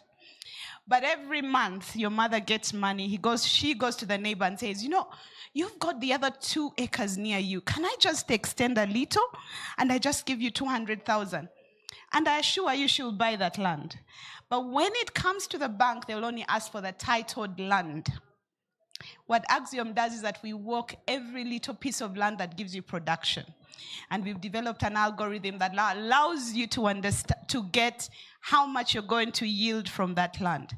So from that, we are able to tell you what your optimization is in terms of land and what you're expecting. If you have 2 acres and you have maize, you are going to be able to get 6 million shillings.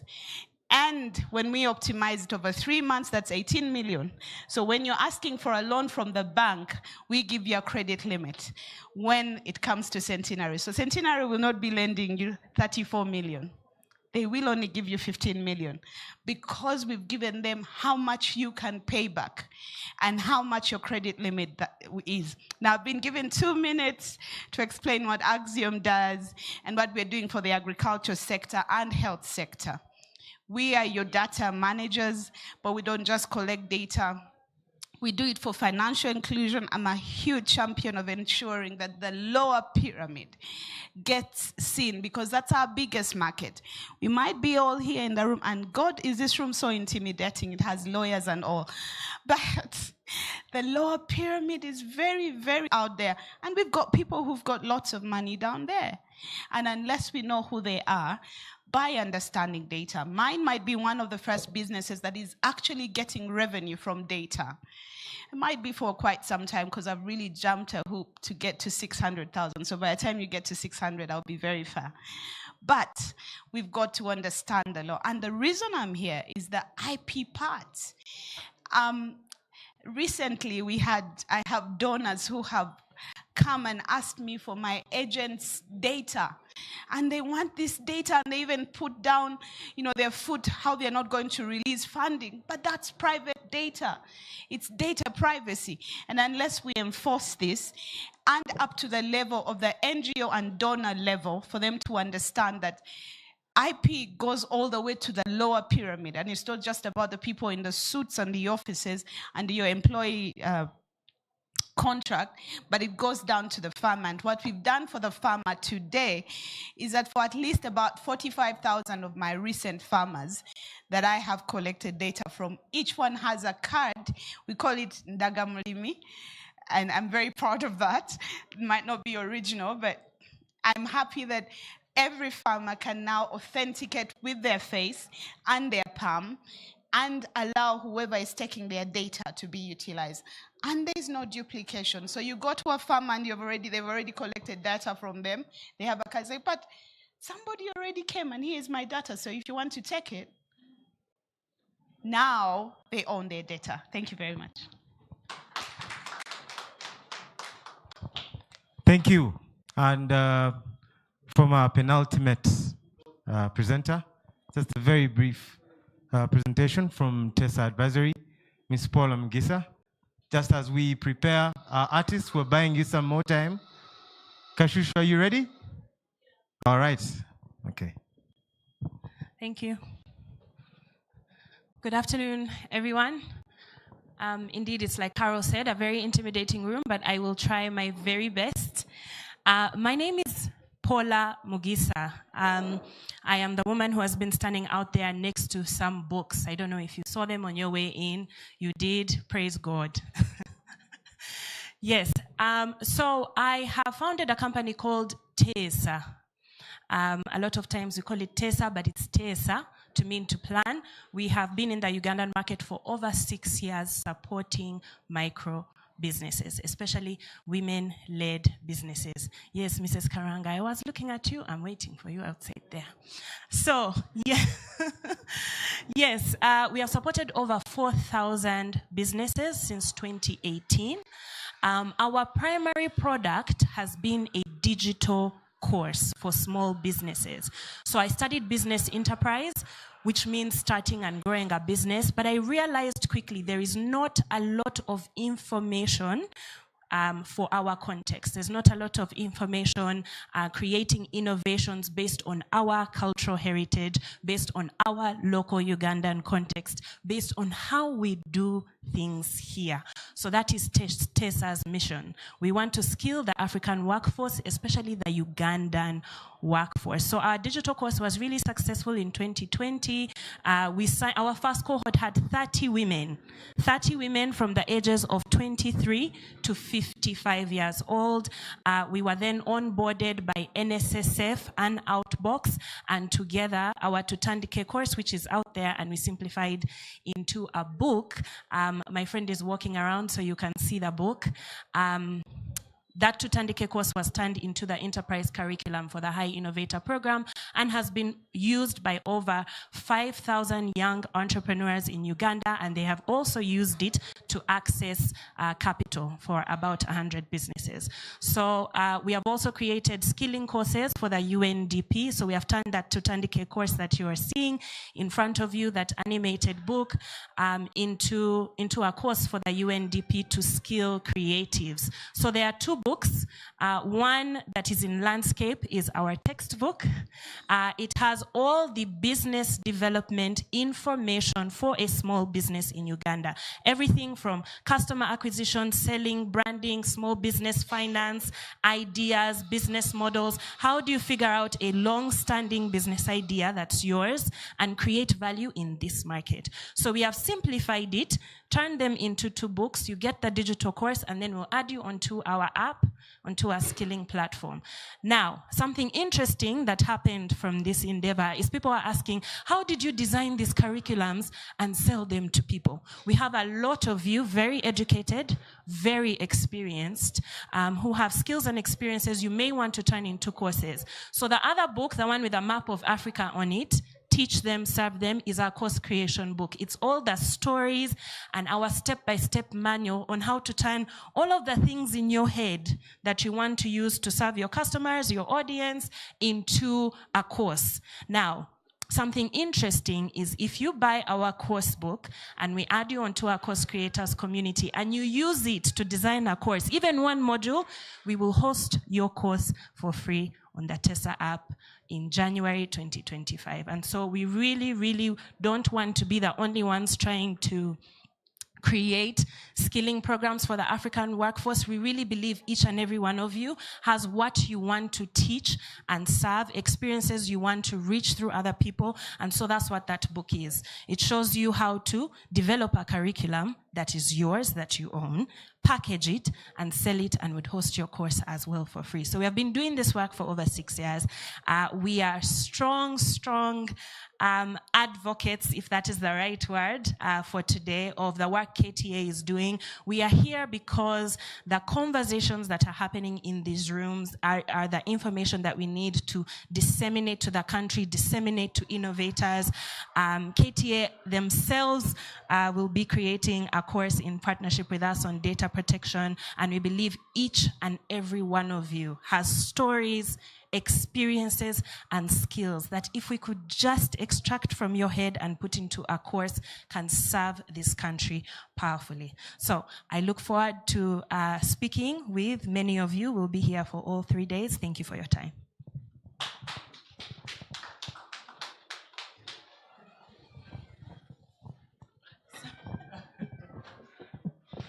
Thank you, Paula.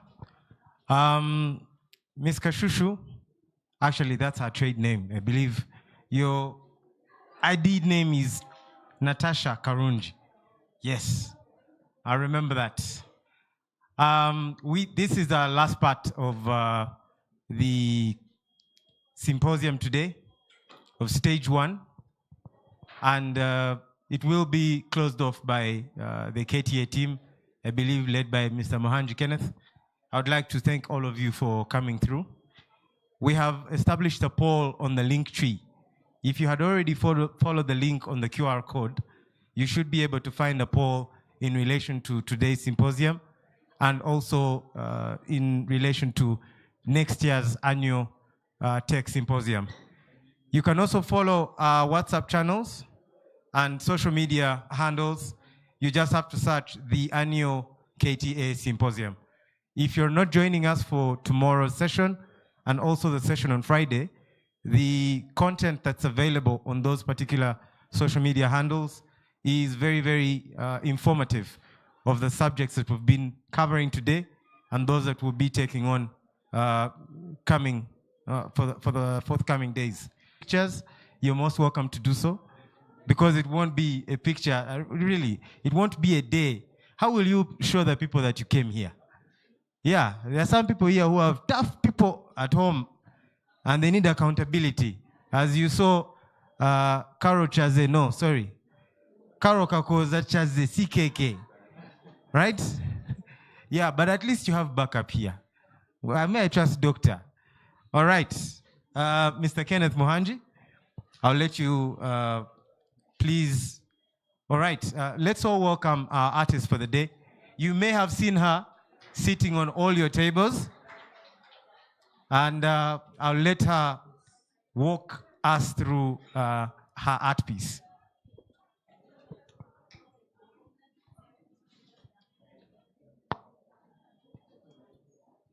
Good afternoon, ladies and gentlemen. I want to say thank you to KTA for inviting me here to visualize this discussion. Well, this is basically a visual depiction of a summary of what we have all been talking about from the start, from the speeches, and then from the different group breakouts. So there's some wordings and then there's some symbols to just kind of give us a visual direction on how we're going to kind of now take on what we've been discussing and make it into something visual, something that we can remember. Because as an artist, one way I learn is visually. So I do hope that this is also a way that we can all learn as well. And yeah, I've included some of the group names. If you come closer, you'll see some of them. And don't be afraid to leave a signature or a symbol here, because regardless of the fact that I created this, we all kind of created this, because this is information that we were all discussing. So feel free to leave your name somewhere or like a nice message. I have markers in my pocket, so don't be afraid to. Yeah. Also, I'm Kashushu. Yeah. Yes, you can find me online. I'm a digital artist, so my office is mainly online or in Kabalagala at 32 Degrees East. My Instagram is Kashushu, Twitter, LinkedIn, everywhere, Kashushu. Thank you.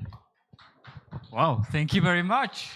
So this sums up day 1 of the KTA annual symposium. Kashushu, this is very beautiful. I can see, hey, I don't know, did elite producers pay you to put them in the middle here? They are the ones that are featuring very prominently here. But guys, this is why we exist, and I think this infographic really also sums up what we have, why we host the symposium every year. So let me not really say more other than thank you very much for your time. This has been day 1 of the symposium. Day 2 will be at MCI Hub in Zambia, and day 3 will be at Design Quarter in Nakasero. For our advocates who are following online, thank you as well for your time. We hope, but tomorrow we hope you'll be more engaging. Actually, as we close, I'm seeing that one of our partners, Conrad Aduna Stiftang, just came in. They had another event there. Maybe Anna can just come and say hi. We're just closing and saying hi. That's all. Then I'm coming in. Hi. Saying hi.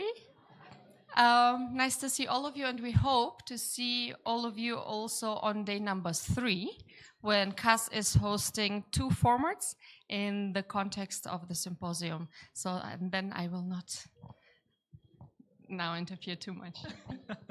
All right, thank you guys. Please feel free. I hope you've networked. I hope you've had a good time. And so we're all looking forward to the white paper that we're going to produce after today. Thank you very much for your time. God bless, and see you tomorrow. Okay.